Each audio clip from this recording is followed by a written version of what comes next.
श्रीशैल गरुडाचल दिव्यमूर्ते नारायणाद्रि हरिदेव पाद नमस्ते।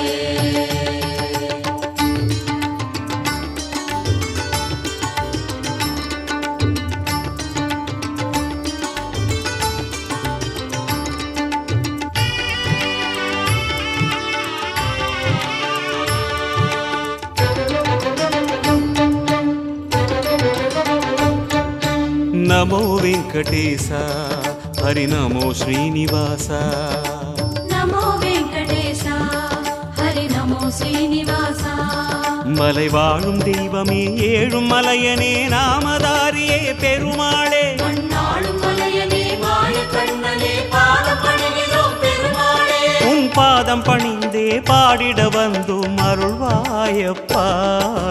नमो वेंकटेश हरि नमो श्रीनिवास नमो पांडुरंगा हरि नमो रंगरंगा नमो नारायण ओम नमो नारायण नमो नारायण ब्रह्मपारायण नमो वेंकटेश हरि नमो श्रीनिवास नमो वेंकटेश हरि नमो श्रीनिवास கலை வண்ணம் காட்டிடும் சந்திரத்தலம் காணும் அழகனே பெருமாளே கடல் வண்ணமேனியை கொண்ட நாதனே பாதம் பணிகிறோம் பெருமாளே தடம் தேடி மலைப்படி ஏறி விரைந்தோம் தருவாயப்பா।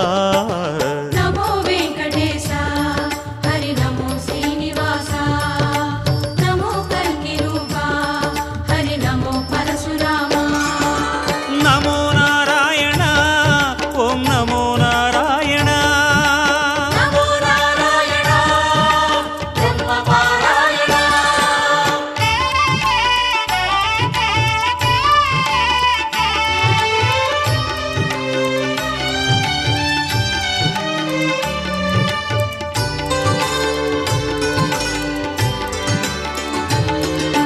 नमो वेंकटेश हरि नमो श्रीनिवास नमो वासुदेवा हरि नमो ईश ईशा உன் வேங்கடத்திலே தான் படைத்ததை தாங்கி காத்திடும் பெருமாளே பூதேவி துணைவனே புண்டரீகனே பாதம் பணிகிறோம் பெருமாளே புகழ் தேடி வரும் இகழ்வோடிவிடும் அது உன்னாலையா।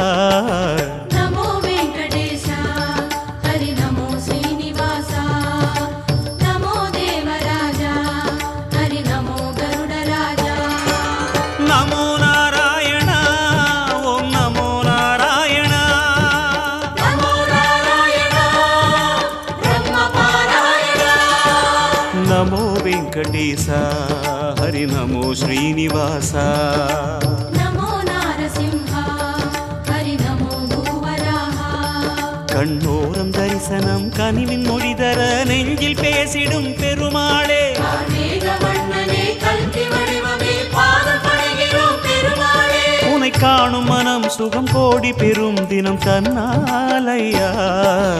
नमो वेंकटेश हरि नमो श्रीनिवास नमो मत्स्यरूपा हरि नमो कूर्मरूपा नमो नारायण ओम नमो नारायण नमो नारायण ब्रह्मपारायण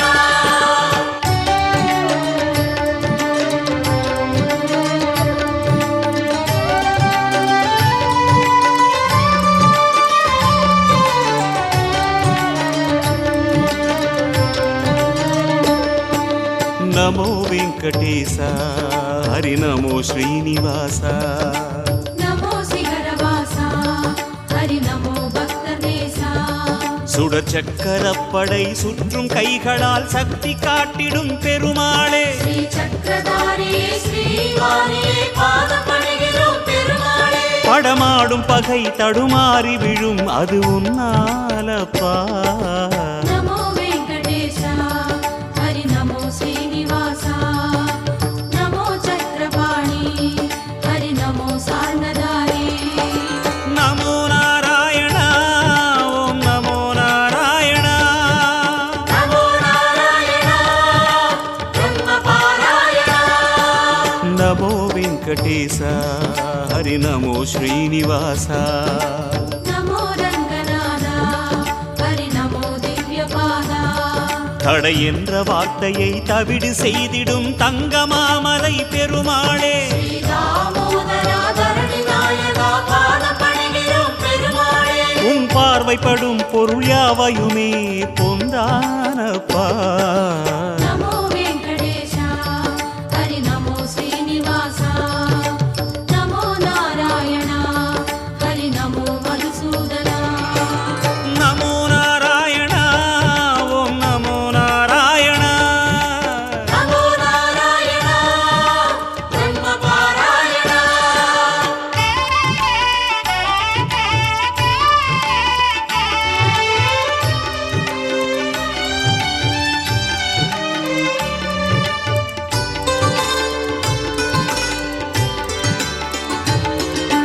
నమో వెంకటేశ హరి నమో శ్రీనివాస நமோ சங்கதாரி ஹரி நமோ கட்கதாரி வெண்கருடன் ஏறி வரும் வேதநாரணா வெங்கடேசனே பெருமாளே கருட வாகனா கருணை சாகரா பாதம் பணிகிறோம் பெருமாளே மறையந்தமாகி நிறைகின்ற நாதமது நீதானையா நமோ வெங்கடேஷா ஹரி நமோ ஸ்ரீனிவாசா நமோ புண்டரீகா ஹரி நமோ புருஷோத்தமா நமோ நாராயண ஓம் நமோ நாராயண நமோ நாராயணா பிரம்ம பாராயணா நமோ வெங்கடேశ ஹரி நமோ శ్రీనివాస நமோ கருடாச்சலா ஹரி நமோ சிம்மாச்சலா வெண் சங்க ஒலியிலே பகை விரட்டிடும் வேணுகானனே பெருமாளே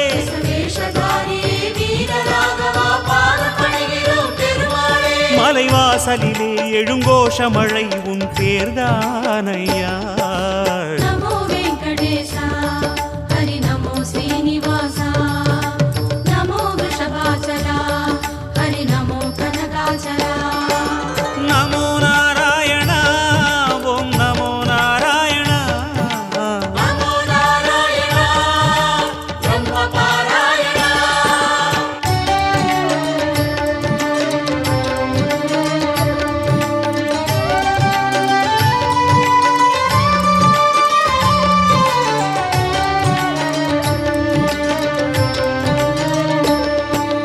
నమో వెంకటేశ హరి నమో శ్రీనివాస நமோ ஸ்ரீ மாதவா ஹரி நமோ ஸ்ரீ கேசவா கரம் ஒன்றை காட்டி அபயம் வழங்கிடும் விஜயராகவ பெருமாளே குரலோட சைந்து இருமரம் பிளந்தவா பாதம் பணிகிறோம் பெருமாளே உன் பேரழகில் உள் பரவசமே கொண்டோமையா நமோ வெங்கடேஷா ஹரி நமோ ஸ்ரீனிவாசா நமோ ஜனார்தனா ஹரி நமோ ஸ்ரீராகவா நமோ நாராயண ஓம் நமோ நாராயண நமோ நாராயணா பிரம்ம பாராயணா நமோ వెంకటేశ హరి నమో శ్రీ यदुक्तयस्त्रयी कण्ठे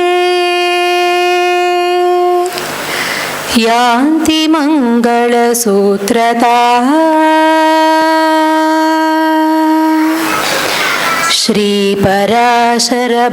श्रीपराशरभट्टार्यः श्रीरङ्गेश पुरोहितः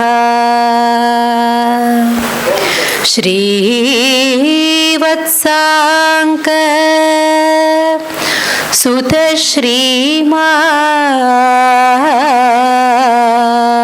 सुतश्रीमान् श्रेयसे मेस्तु भूयसे श्रेयसे मेस्तु भूयसे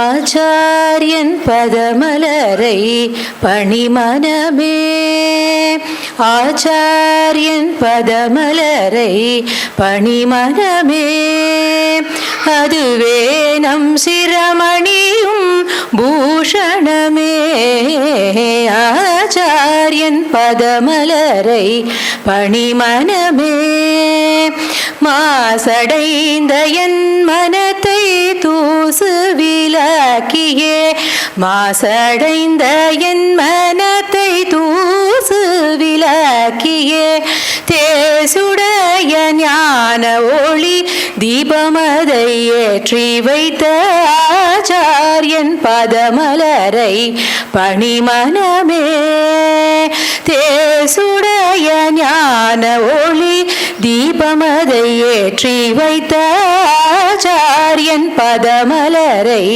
பணிமனமே ஏதோ வழியில் சென்ற என்னையும் இங்கழைத்து ஏதோ வழியில் சென்ற என்னையும் இங்கழைத்து ஆதாரம் இதுவெனவே தன்னையும் காட்டி தந்து ஆதாரம் இதுவெனவே தன்னையும் காட்டி தந்து பாதாரவிந்தமதில் பணியும் நல்மதி தந்து பாதாரவிந்தமதில் பணியும் நல்மதி தந்து மாதா பிதா குரு தெய்வமாய் அவதரித்த ஆச்சாரியன் பதமலரை பணிமனமே மாதா பிதா குரு தெய்வமாய் அவதரித்த ஆச்சாரியன் பதமலரை பணிமனமே பதின்மர்கள் ஆழ்வார்கள் பாடிய பிரபந்தமதை பதின்மர்கள் ஆழ்வார்கள் பாடிய பிரபந்தமதை பாங்காயிராக தாளமமைத்து தந்த நாத முனியை பாங்காயிராக தாளமமைத்து தந்த நாத முனியை எதியாம் ராமானுசனை மணவாள மாமுனியை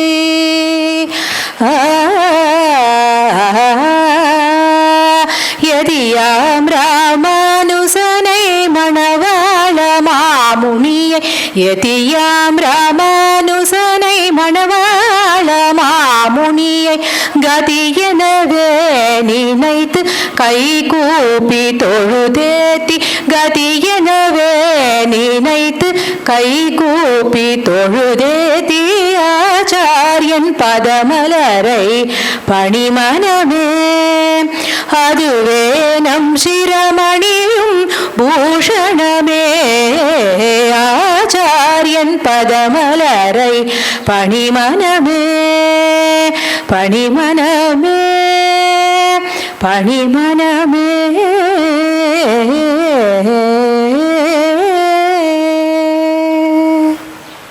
தன்யோஸ்மி. இன்றைய தினத்தில் என்ன பெருமைனா இன்னைக்கு என்ற பெருமை என்றில் இன்று அனுச நட்சத்திரம். இன்றைய தினத்தில் பட்டர் பெருமான் அவதரித்த தினம். கூரத்தாழ்வார் மகாவிஷ்ணுவின் அம்சமாக அவதரித்தார். ராமானுஜர் ஆதிசேஷன் அவதாரம் அவதரித்தார். அந்த மகாவிஷ்ணுவின் புத்திரர்களாக பட்டர் பெருமான் இங்கு எழுந்தருளியதான் இன்றைய தினத்திற்கு பெருமை. பெருமாள் ரொம்ப இங்கே வந்தது நம்ம ரொம்ப புண்ணியம் பண்ணியிருக்கோம். ஃபோட்டோவில் பார்த்துருப்போம், எல்லா படத்தையும் சுற்றி ஒரு ஒளிவட்டம் மஞ்சளாக சுத்தம். ஆனால் இங்கே நம்ம பட்டர் சுற்றி சுற்றி துவயம் மணக்கம் பரிமளக்கம். ஏன்னா எந்நேரமும் பெருமாள் புத்திரர் இவர் ரெங்கநாச்சியார்கிட்ட வளர்ந்தவங்க. அதனால பெருமாளை சுற்றி சுற்றி துவயம் மணக்கம். அப்படிப்பட்ட பெருமாள் அப்படிப்பட்ட பட்டர் நம்மகிட்ட வந்திருக்காங்க இன்னைக்கு. அதனால இன்னைய தினம் ரொம்ப பெருமை பெற்றது. எம்பாரால திருமந்திரம் உபதேசிக்கப்பட்டார். குழந்தையா எடுத்துட்டு போறப்ப எம்பார் திருமந்திரம் உபதேசம் பண்ணிட்டார். அதனால குருவா ஏற்றுக்கிட்டார். கூரத்தாழ்வாரு துவயம் பரிமளித்திருக்கார். அவசரத்துல துவயம் சொல்லிட்டாரு. உங்க ஆச்சாரியார்கிட்ட போய் இதோடைய மந்திரார்த்தத்தை கேட்டுக்கோன்னு சொல்றப்ப இல்ல இல்ல நேரம் தாழ்த்துறோம் உடனே நானே சொல்லிடுறேன்ட்டு கூரத்தாழ்வார்கிட்டயே துவயமும் கேட்டவர். மகாவிஷ்ணுவே துவயம் விளக்கம் சொன்னதுனால அப்படிப்பட்ட ஆசியாரும் பெருமை அவருக்கு. இரண்டாவது, ஆளவந்தாருடைய கட்டளையை நிறைவேற்றுவதற்காக ராமானுஜர் பெயரால் சூட்டப்பட்டவர் பராசரர் வியாசர். அப்படிப்பட்ட பெயர் சூட்டப்பட்ட பெருமை பெற்றவர் நம்ம ஆச்சாரியார்.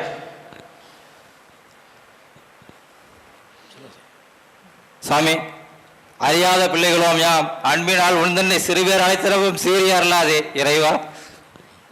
நாங்கள் சொற்பொழி உபயோக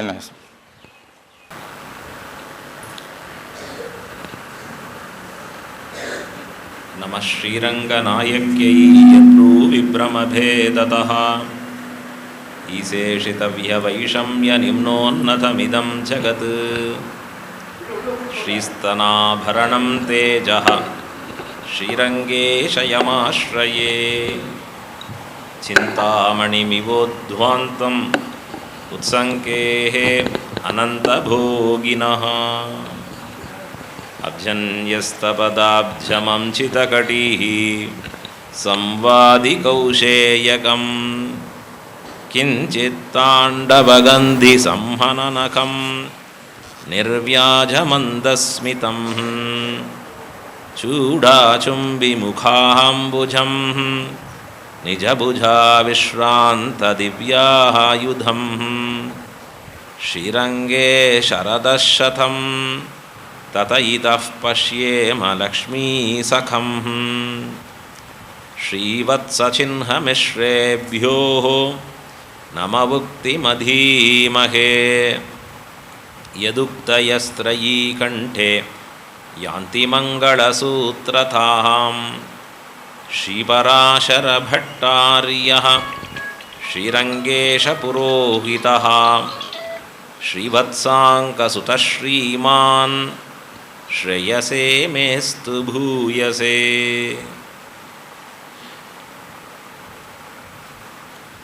श्रियश्रीः श्रीरङ्गेशय तव च हृद्यां भगवतीं श्रियं त्वत्तोऽप्युच्चैः वयमिगभनामः शृणुतरां दृशौ ते भूयास्तां सुखतरलतारे श्रवणतः पुनर्हर्षोत्कर्षात् ஸ்புடது புஜயோஹோ கஞ்சுகசதம் என்று ஸ்ரீ பராசர பட்டர் நம்மை ஈன்ற தாயாராக நிற்கக்கூடிய ஸ்ரீரங்கநாச்சியாரை புகழ்ந்து சொல்லக்கூடிய ஸ்ரீகுண ரத்னகோஷத்திலே மிக உன்னதமான ஒரு ஸ்லோகம் இது. ஸ்ரீ என்றால் மகாலட்சுமி, அவளுடைய திருக்கல்யாண குணங்கள் ரத்னங்களாக நிற்க, ரத்னங்களான பிராட்டியின் கல்யாண குணங்கள் அடங்கிய ஒரு பேழை, பேழைனா பெட்டின்னு பேர், அதுதான் ஸ்ரீகுண ரத்னகோஷம் என்று தெரிவிக்கிறார்கள் பராசர பட்டர் அருளி இருக்கக்கூடிய அந்த ஸ்லோகத்திலே. ஸ்ரீரங்கநாச்சியாரை பற்றி கொண்டாடி சொல்லுகிறார். ஸ்ரீயம் துவத்தோப்யுச்சைஹி, ஸ்ரீரங்கநாச்சியாரை ஸ்ரீரங்கநாதனை காட்டிலும் மிகவும் புகழ்ந்து சொல்லக்கூடிய திருவாக்குக்கள். மகாலட்சுமியால்தான் மகாவிஷ்ணுவுக்கு ஏற்றம், பிராட்டியால்தான் பெருமாளுக்கு பெருமை அப்படிங்கிறத அறுதியிடுகிறார் பராசர பட்டர். அதில் ஸ்ரீரங்கநாதனை விழிக்கிற பொழுது பட்டர் ஸ்ரீயஸ்ரீஹி என்று கூப்பிடுகிறார். திருவுக்கும் திருவாகிய செல்வா, தெய்வத்துக்கு அரசே என்று ஆழ்வார் சொன்னா போலே திருவுக்கும் திருவாகிய செல்வனான இருக்கக்கூடிய ஸ்ரீரங்கநாதன் என்ன பெருமை பெற்றவன் அப்படின்னு கேள்வி கேட்டால், ஸ்ரீரங்கநாச்சியாரை தன் மனைவியாக வைத்திருக்கிற பெருமை ஸ்ரீரங்கநாதனுக்கு. பிராட்டி கூட இருக்கிறபடியால் தான் அவனுக்கு உண்டாயிருக்கக்கூடிய எல்லா மேன்மைகளும் என்று ஆச்சாரியர்கள் ஒவ்வொருவரும் சொல்லுகிறார்கள். சிருஷ்டிக்கிற பொழுது பிராட்டி வேணும், சிருஷ்டி முடிந்த பிறகு பிராட்டி வேணும், நம்மை ரட்சிக்கிற பொழுது பிராட்டி வேணும். எல்லா சமயத்திலேயும் பகவான் பிராட்டியின் உஷாத்துணை கொண்டே நடத்துகிறான் உலகத்தை. நாம் போய் பெருமாளுக்கு தொண்டு பண்ணுகிறோம், தொண்டு பண்ணுகிற பொழுதும் யார் வேணும்னா மகாலட்சுமி வேணும். ஏன் அப்படின்னா நம்ம பார்த்து அவளும் அந்த பெருமாள்கிட்ட கூட நின்று அந்த கைங்கரியத்தை அவளும் சீகரிக்கிறாள்.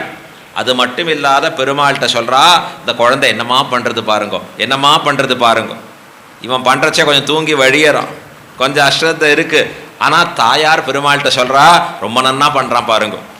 கைங்கரிய வர்த்தகையாக, கைங்கரியத்தை பெருக்கி கொடுப்பவளாக இருக்காள் அந்த பிராட்டி. எவ்வளோ பெரிய அற்புதமான அனுபவம் பிராட்டி இடத்துல. இந்த பட்டர் தெரிவித்தார், உலகத்தை படைத்த பகவான் தான் சோர்ந்து நிற்கிறானா, ஏன்னார், இவ்வளவு நன்னா படைச்சோம், பாராட்டுறதுக்கு ஒருத்தர் இல்லையே. பக்கத்தில் இருந்த பிராட்டி தன்னுடைய கண்களாலே அதை அங்கீகரித்தாலாம். அங்கீகாரிபிர் ஆலோகைஹி. கண்களாலே பிராட்டி ராஜ மகிழ்ச்சி இல்லையா, அவள் வாய் அதிகம் பேச மாட்டான். எம்பெருமானுக்கு தன்னுடைய கண்களாலே உணர்த்துபவளா இருக்கா. கண்ணால பெருமாளை பார்த்து அப்படின்னாலும் நன்னா பண்ணியிருக்கிற சிருஷ்டிய அப்படின்னு கண்ணால ஏற்புடையதாக அவளுடைய பார்வை இருக்க, பகவானுக்கு நான் பண்ண சிருஷ்டி பயனடைந்ததுப்பா.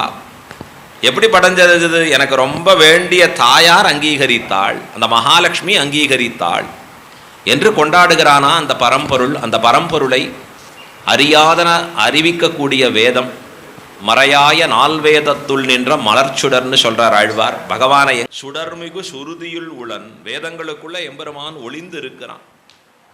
தானே வேதத்துக்கு சுவாசக்காற்றாகவும் இருக்கான் எம்பெருமான்.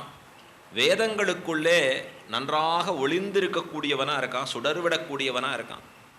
சுவாமி ராமானுஜர் தம்முடைய மங்கள ஸ்லோகத்தில் தெரிவித்தார், அகில புவன ஜன்மஸ்தேம பங்காதி லீலே வினத விவித பூதவ்ராத ரக்ஷைக தீக்ஷே ஸ்ருதி சிரசி விதீப்தே பிரம்மணி ஸ்ரீனிவாசே பவது மம பரஸ்மின் க்ஷேமுஷி பக்தி ரூபா.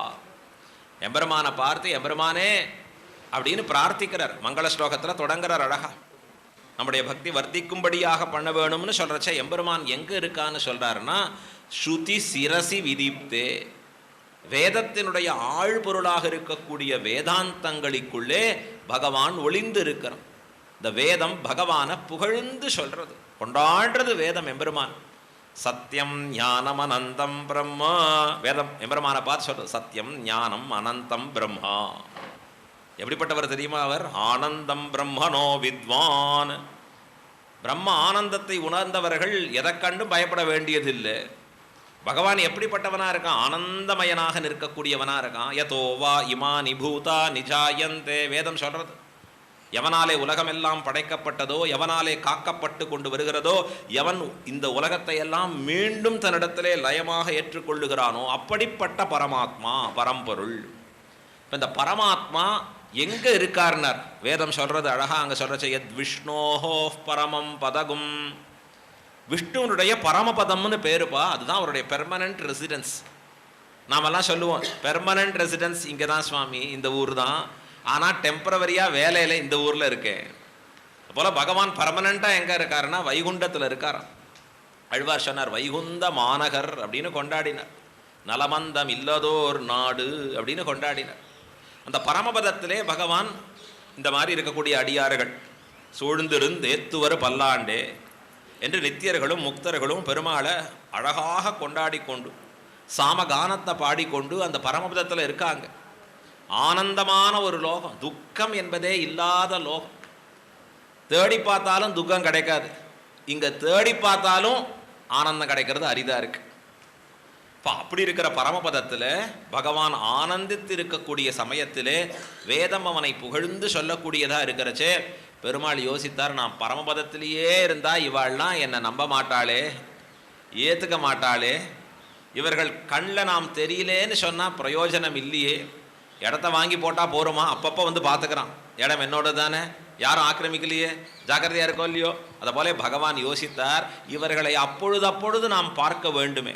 அதுக்காக என்ன பண்ணுறான்னா அவதார சகசிராணி கல்பே கல்பே கரோம்யகம், அவதாரங்கள் பலவற்றை எம்பெருமான் எடுக்கிறான். மீனாய் ஆமையுமாய் என்று சொல்றார் அழகா. பலபலவே ஆபரணம் பேரும் பலபலவே பலபலவே சோதி வடிவு. எம்பெருமான் எப்படியெல்லாம் பிறக்கிறான், எண்ணின்ற யோனியுமாய் பிறந்தாய். எத்தனை பிறவி எடுத்திருக்க நீ, ஒன்னா ரெண்டா, ராமனா பிறந்தான், கிருஷ்ணனா பிறந்தான். ஆழ்வார் கேட்டார், ஐயோ இந்த மனுஷருக்காக இத்தனம் பட்டாயே எம்பெருமானே, இந்த மனுஷர்களுக்காக எத்தனை நடந்தாய், கொஞ்ச தூரம் நடந்தாலே கால் வலிக்கிறது, கார் இருந்தால் பெட்டரா இருக்குமே. நான் ஆழ்வார் கேட்கிறார், எவ்வாறு நடந்தனை எம்மி ராமாவோ, எங்க இருக்கு அயோத்தியா, எங்க இருக்கு இலங்கை, நீ அங்கேருந்து எத்தனை தூரம் கால் கடுக்க நடந்தாய். ஆழ்வார் ஆச்சரியப்படுறார், உனக்கு வாளும் வில்லும் கொண்டு பின் செல்வார் மற்றில்லை. யாராவது ஒரு அசிஸ்டண்ட்டை வச்சுக்கூடாதா? நாங்கள்லாம் ஒவ்வொன்றுத்துக்கும் ஒரு அசிஸ்டண்ட்டை வச்சுருக்கோம். பாரு, இதை வாங்கிக்கிறது நீர் வச்சுக்கோ, இந்த தாம்பாளமா நீங்கள் வச்சுக்கோங்கன்னு சொல்லுவோம்.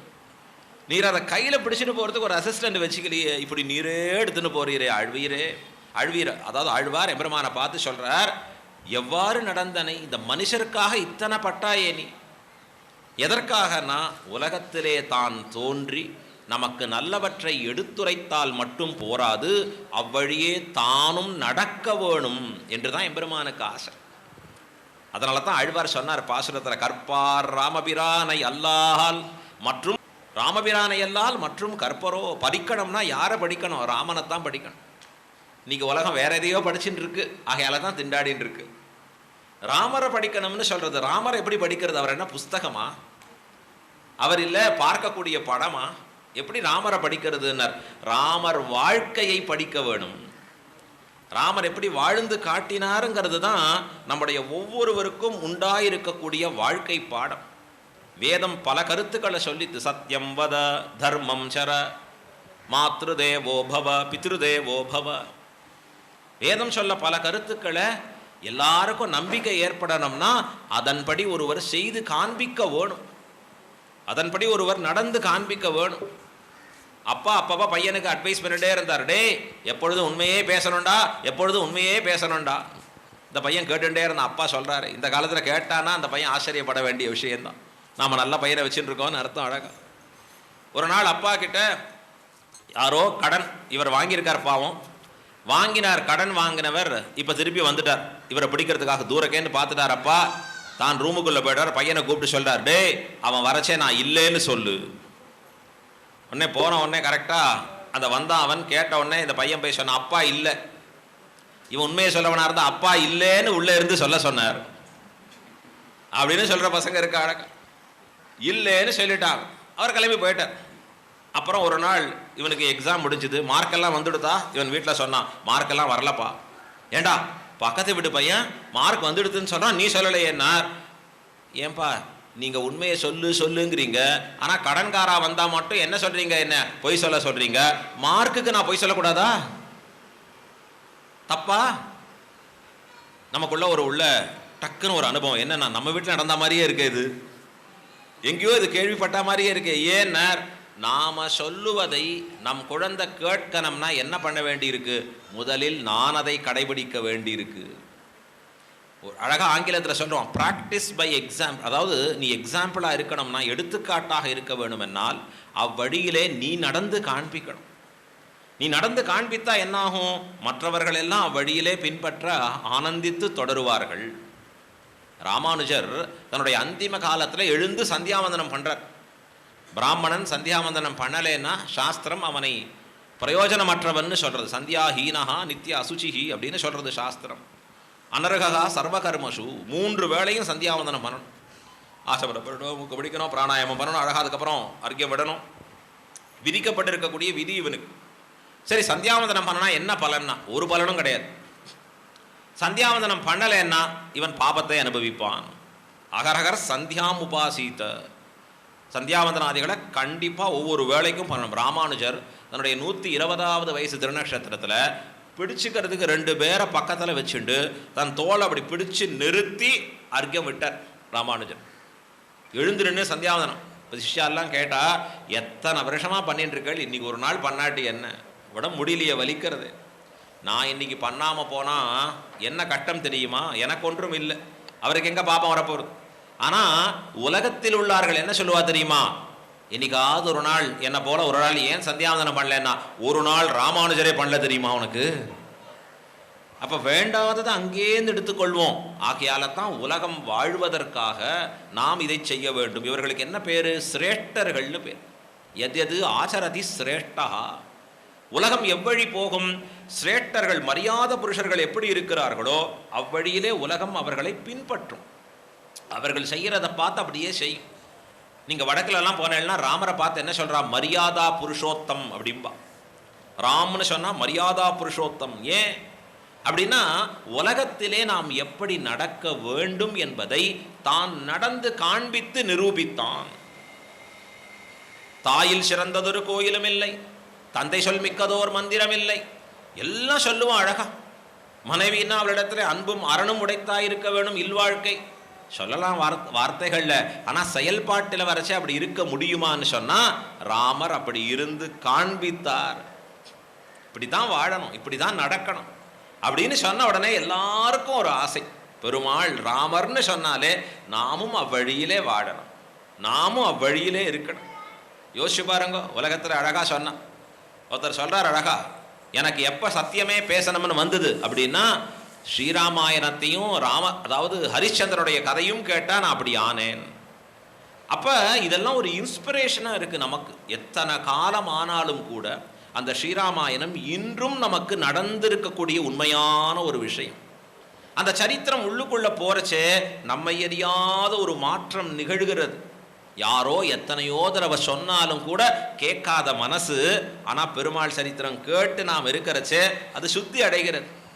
இதைத்தான் பகவான் யோசித்தான், நாம் இவர்களை எப்படியாவது நல்வழிப்படுத்த வேணுமே. ஸ்ரீராம அவதாரம் இருந்தார், முடிச்சாச்சு, கிளம்பி போயிட்டார். இப்போ கிளம்பி அங்கே போன உடனே மீண்டும் நம்மளை எப்படி பார்த்துக்கிறது? அப்போ மறுபடியும் ஒரு அவதாரம். பெருமாள் யோசித்தார், பெர்மனண்ட்டாக ஒரு அவதாரம் எடுக்கணும், இவர்களுக்கு நல்லதையே சொல்லணும், இவர்கள்டேந்து நல்லோர்களை எடுத்து நம்ம பக்கத்தில் வச்சுக்கணும். எதுன்னு யோசித்தார், அதான் அர்ச்சாவதாரம். பெர்மனண்ட்டாக பகவான் எடுக்கக்கூடியது எது அப்படின்னா அர்ச்சாவதாரம்னு பேர். அர்ச்சை என்று சொன்னால் என்ன? பகவான் விக்கிரக ரூபத்திலே எழுந்தருளிக்கக்கூடிய நிலை. இது அழகா சொல்றார், குடி குஞ்சேஷு ரங்கேஸ்வர. நம்ம வீட்டில், நம்ம மடத்தில், நம்ம இருக்கக்கூடிய கோயில்களில் பகவான் நாம் எந்த உருவத்தை கல்பித்து வைத்திருக்கிறோமோ அதை தன்னதாக பாவித்து கொண்டு அங்கே சாநித்தியத்தோடு கூடியிருக்கிறானே, அதற்கு தான் அர்ச்சாவதாரம்னு பேர். அழகா சொன்னார் ஆழ்வார், தமருகந்தது எவ்வுருவம் அவ்வுருவம் தானே. தமருகந்தது எப்பேர் மற்ற பேர். தமருகந்து எவ்வண்ணம் சிந்தித்து இமையாதிருப்பரே அவ்வண்ணம் ஆழியானாம் எம்பெருமான். அடியார்கள் உகந்து எந்த உருவை கொடுக்கிறார்களோ அந்த உருவை தன்னுருவாக பாவித்து கொண்டிருக்கிறான். இந்த பக்கத்தில் நிறைய இடங்கள்ல சுயம்பு எம்பெருமான் எழுந்துள்ளிருக்கார். அழகா அடியார்கள் காண்பிச்சு கொடுத்த உரு எம்பெருமான் அப்படிதான் தோன்றி இருக்கான்னா அப்படியே எம்பெருமான் அழகா அதில் வீட்டு இருக்கிறார். இங்கே திவ்யமங்கல விக்கிரகமாக எழுந்துள்ளிருக்கிற இந்த அர்ச்சாவதாரங்கள் பற்பல கோயில்களில், நம்ம வீடுகளில், மடங்களில் இருக்கானே, இதற்கு எல்லாவற்றிற்கும் மூலம் எங்கேன்னா ஸ்ரீரங்கநாதனே மூலம். ஆத்யம் புரோக்தம் ஸ்வயம் வியக்தம் விமானம் ரங்கசம்யகம் என்று தான் தோன்றியாக தோன்றியிருக்கிற திவ்ய தேசங்களிலே தலைமையான ஒரு திவ்ய தேசம், முதன்மையான ஒரு திவ்ய தேசம்னா ஸ்ரீரங்கம் தான். ஸ்ரீரங்கத்தினுடைய பெருமையும் ஸ்ரீரங்கநாதனுடைய பெருமையும் ஆண்டு கணக்கில் இல்லை, ஊழிக்காலம் கணக்கில் சொல்லி கொண்டிருக்கலாம். அத்தனை விசேஷங்கள் என்று ரிஷிகளும் ஆழ்வார்களும் கொண்டாடி மகிழ்கிறார்கள். ஆச்சாரியர் அதிலேயே திளைத்து நின்றார்கள். ஆச்சாரியர்கள் எல்லாருமே இந்த ஸ்ரீரங்கநாதனுடைய மகிமை, அவன் தோன்றுகிற பொழுதே பிரம்மாவுக்காக எம்பெருமான் தான் ஸ்வயமாக தோன்றினான். பிரம்மாவை படைச்ச பகவான் பிரம்மாவை கொண்டு சிருஷ்டிய பண்ணணும்னு சொல்றச்சே பிரம்மா யோசிக்கிறார், இப்பதான் நானே பிறந்திருக்கேன், திடீர்னு என் கையில் கொடுத்து சிருஷ்டி பண்ணுன்னா. இப்போதான் கல்யாணமாகி மருமகள் உள்ள நுழைஞ்சிருக்கா, கையில் கரண்டியை கொடுத்து போய் உள்ள போய் மடப்பள்ளியில் பண்ணு, சமையலர் நீ தான் ஆரம்பின்னா. இருங்க இப்போதான் வந்திருக்கேன், நான் முதல்ல ஸ்டடி ஆயிக்கிறேன். இப்போ பிரம்மாவுக்கு ஒன்றும் புரியல, எனக்கு தலையை சுத்துறது, அதுக்குள்ள சிருஷ்டின்னா. இப்போ பெருமாள்கிட்ட சொன்னார், அது பெருமாள் சொல்றார், ஏ பிரம்மா, நீ என்னை நோக்கி தபஸ் பண்ணு, உனக்கு வேண்டிய அந்த சக்தியை நான் கொடுக்குறேன், நீ எப்படி சிருஷ்டி பண்ணணுங்கிறத காண்பிக்கிறேன் அப்படின்னு சொல்றச்சே பிரம்மா எம்பெருமானை குறித்து ஆழ்ந்து தபஸ் பண்றான். அந்த தபஸுக்காக மெச்சி தோன்றினவர் தான் ஸ்ரீரங்கநாதர். எப்படி தோன்றினார்னா ரங்க விமானத்தோட சேர்ந்து வருகிறார் பெருமாள். நாம் அப்படி வெளியில் வந்து பிரதட்சணம் பண்ணுறச்சே பார்ப்போம், அந்த இடத்துல தக தக தகன்னு மின்னி கொண்டு இருக்கும், கலசங்களோடு கூடியதாக இருக்கக்கூடியது. ரங்க விமானம்னு ஒன்று சொல்றது, பிரணவாகார விமானம் என்றும்படியான ஒரு திருநாமம் உண்டு. பிரணவாகார விமானம்னா ரொம்ப ஃபேமஸான திருநாமம். பிரணவம்னு சொன்னால் ஓங்கிற எழுத்து தான் பிரணவமாக இருக்கக்கூடியது. அந்த பிரணவத்தினுடைய வடிவிலே இருக்கக்கூடியது தான் அந்த ஸ்ரீரங்கநாதனுடைய விமானம். இந்த விமானத்தில் பரவாசுதேவனாக அங்கே எம்பெருமான் எழுந்தருளி இருக்கிறான். அழகான கலசங்கள் அங்கே எழுந்தருளி இருக்கு. இந்த பக்கம் 4, அந்த பக்கம் 4, மேலே 1, இந்த 9 கலசங்களோடு கூடியிருக்கக்கூடிய அந்த பிரணவாகார விமானத்தோடு கீழே அப்படியே வந்து அதில் உள்ள படுத்துட்டு இருக்கிற பெரிய பெருமாள், முன்பு இருக்கக்கூடிய நண்பெருமாள், உபய நாச்சியார் சகிதமாக எம்பெருமான் ஸ்வயமாக ஆவிர்பவித்தான். அழகாக கொண்டாடுகிறார்கள் ஆச்சாரியர்கள் எல்லாம். பிரபத்யே பிரணவாகாரம் பாஷ்யம் ரங்கமிவாபரம் பரஸ்ய பிரம்மணோ எத்திர சேஷித்துவம் சுடமீக்ஷதே என்று கொண்டாடுகிறார். எப்படிப்பட்ட உயர்ந்திருக்கக்கூடிய பிரணவாகாரமாக இருக்கக்கூடிய விமானம். ரங்க விமான சேவாம் பிராப்தேவ தன்மந்திரம் ஆவிரஸ்தி. அந்த விமானத்தை பார்த்து கைகூப்பினாலே போருமா. ஸ்ரீரங்க க்ஷேத்திரத்தில் அத்தனை மகிமை கொண்டாடப்படுறது. விமானம் ஒரு முறை கையை தொழுதாலே, விமானத்தை ஒரு தடவை பிரதட்சணம் பண்ணாலே 1000 பலன்களை சொல்லுகிறது சாஸ்திரம். ரங்க விமானத்தை சேவிப்பதும் அதில் அடிப்பிரதட்சணம் பண்ணுவதும் இவன் பெற்ற பாக்கியமாக இருக்கணும். இருக்கக்கூடிய பல அடியார்கள் சத்திர சாமராதிகளை வீசிக்கொண்டு எம்பெருமானை அப்படியே வேதம் வல்லார்கள் எம்பெருமானுடைய அற்புதமான பெருமைகளை பாடிக்கொண்டு வந்து கந்தர்வர்கள் பாடிக்கொண்டு வந்து சேர்க்கிறா. அது முதல்ல சத்தியலோகத்தில் வரார். அங்கேருந்து இங்கே கீழே இருக்கக்கூடிய அயோத்தியாவில் இருக்கக்கூடிய மன்னனுடைய இக்ஷ்வாகுனுடைய தபஸாலே அயோத்தியாவுக்கு எழுந்துள்ளுகிறார். பிறகு தர்மவர்மனின் தபஸாலே ஸ்ரீரங்க க்ஷேத்திரத்துக்கு வரார். இனிமேல் எங்கே போகிறாருன்னா ஸ்ரீரங்கம் தான் பெர்மனண்ட் ரங்கநாதர். சேஷபீட்டம்னு பேர். இந்த காவேரி மத்தியத்தில் இருக்கிற ஒரு தேசம். தென்னீர் பொன்னி திரைக்கையால் அடிவருட பள்ளி கொள்ளும். இந்த கங்கைக்கும் காவேரிக்கும் நடந்த போட்டியில் கங்கை அவளை காட்டிலும் பெருமை காவேரிக்கு வரணும்னு ஆசை. காவேரி தபஸ் பண்ணுறா. 2-3 தடவை பிரம்மாட்ட கேட்குறா. பிரம்மா அதெல்லாம் முடியாதுன்னு முதல் தடவை மறுக்கிறார். அடுத்த தடவை சொல்கிறார், இல்லை கங்கையை போல நீ வரலாம், ஆனால் கங்கையை காட்டிலும் அதிகமாக என்னால் கொடுக்க முடியாதுன்னுட்டார். பெருமாளிடத்திலே தபஸ் பண்ண திருக்காவேரி பெருமாள் அவளுக்கு பிரத்யட்சமாய் சொன்னார், கவலைப்படாத காவேரி, நான் உன் மடியிலேயே தவழுவேன், எப்பொழுதும் உன் மடியிலே இருப்பேன், நீ ஒவ்வொரு நாளும் என்னை ஆலிங்கனம் பண்ணி இருக்கலாம், அது மட்டும் இல்லை உன்னுடைய தீர்த்தம் மட்டும்தான் நான் எடுத்துப்பேன். ஸ்ரீரங்கநாதர் காவேரிக்கு வாக்கு கொடுத்தார். இதனால் கங்கையை காட்டிலும் பெருமை உனக்கு வந்து சேரும்னார் ஸ்ரீரங்கநாதர். அகையில தான் ஆழ்வார் பாடினார், கங்கையில் புனிதமாய காவிரி நடுவு பாட்டு பொங்குநீர் பறந்து பாயும் பூம்பொழில் அரங்கம் தன்னுள் எங்கள் மால் இறைவன் ஈசன் கிடந்ததோர் கிடக்கை கண்டும் எங்கனம் மறந்து வாழ்கேன் ஏழையேன் ஏழையேனே என்று ஆழ்வார் தெரிவித்தார். தொடரடி பொடியாழ்வார். எவரமான் எப்படி படுத்து கொண்டு இருக்கக்கூடிய அழகு, ரொம்ப ஆச்சரியமாக இருக்கக்கூடிய காவேரி. வெறும் காவேரி இல்லது, புனிதமாய காவேரி. வெறும் புனிதம் இல்லை காவேரிக்கு. என்ன புனிதம்னர்? எதை காட்டிலும் புனிதம் காவேரி? கங்கையில் புனிதமாய. உலகமே கங்கை கங்கைன்னு கங்கையை பற்றி தான் பெருமையாக பேசுறது. அந்த கங்கையினுடைய வைபவத்தை எல்லாரும் தீபாவளி அன்னைக்கு சொல்லி கேட்போம். கங்கா ஸ்நானம் ஆச்சா, கங்கா ஸ்நானம் ஆச்சா. இன்னைக்கு என்ன கேட்குறதுனே தெரியாமல் போயிருக்கு அழகா.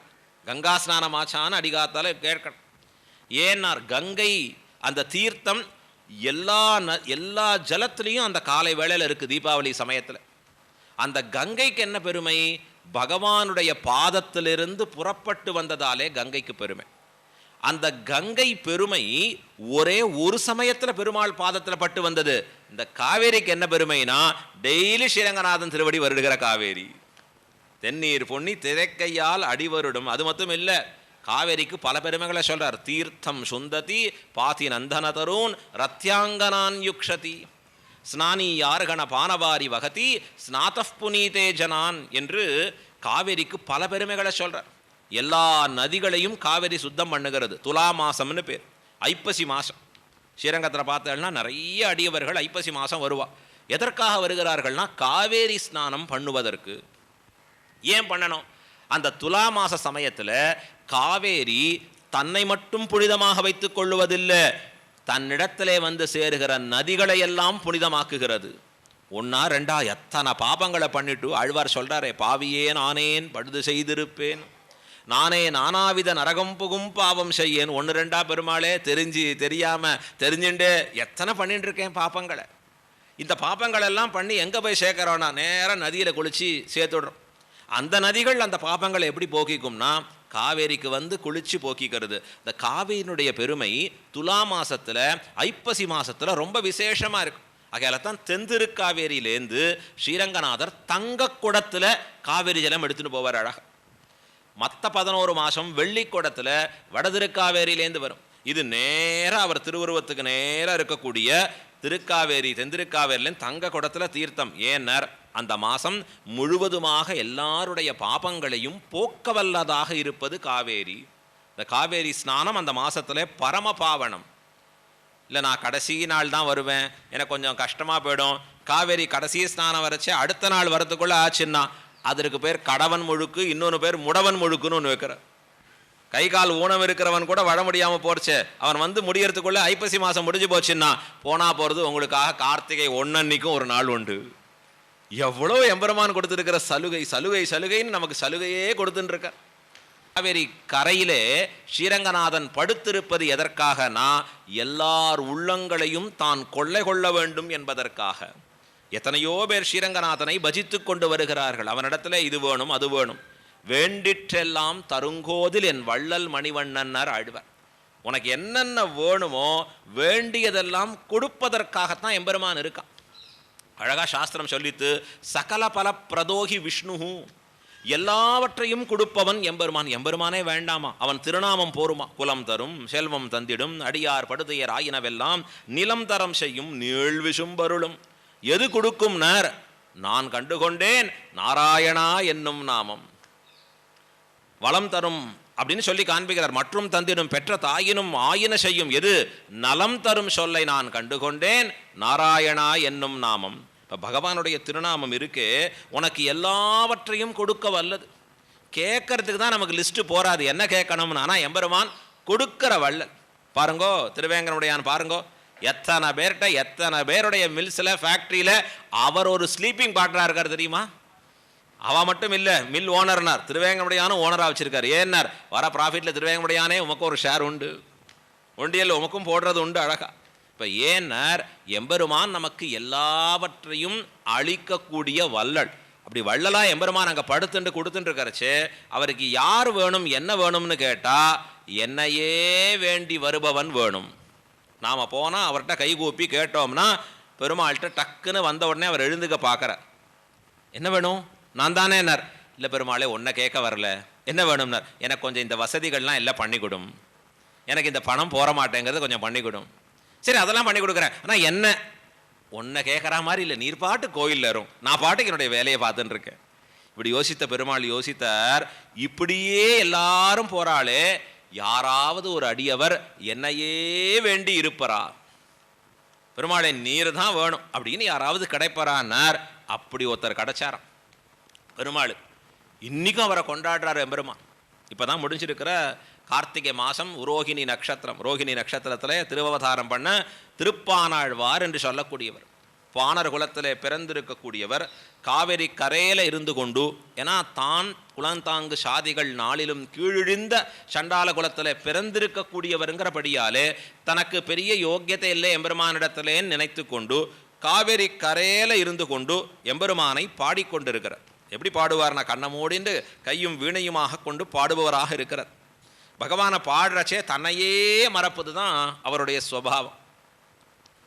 எப்பொழுதுமே நான் என் நினைவற்றவனா ஆகணும், அப்போ தான் எம்பெருமான் நினைவு எனக்குள்ளே பூர்த்தியாக இருக்கு.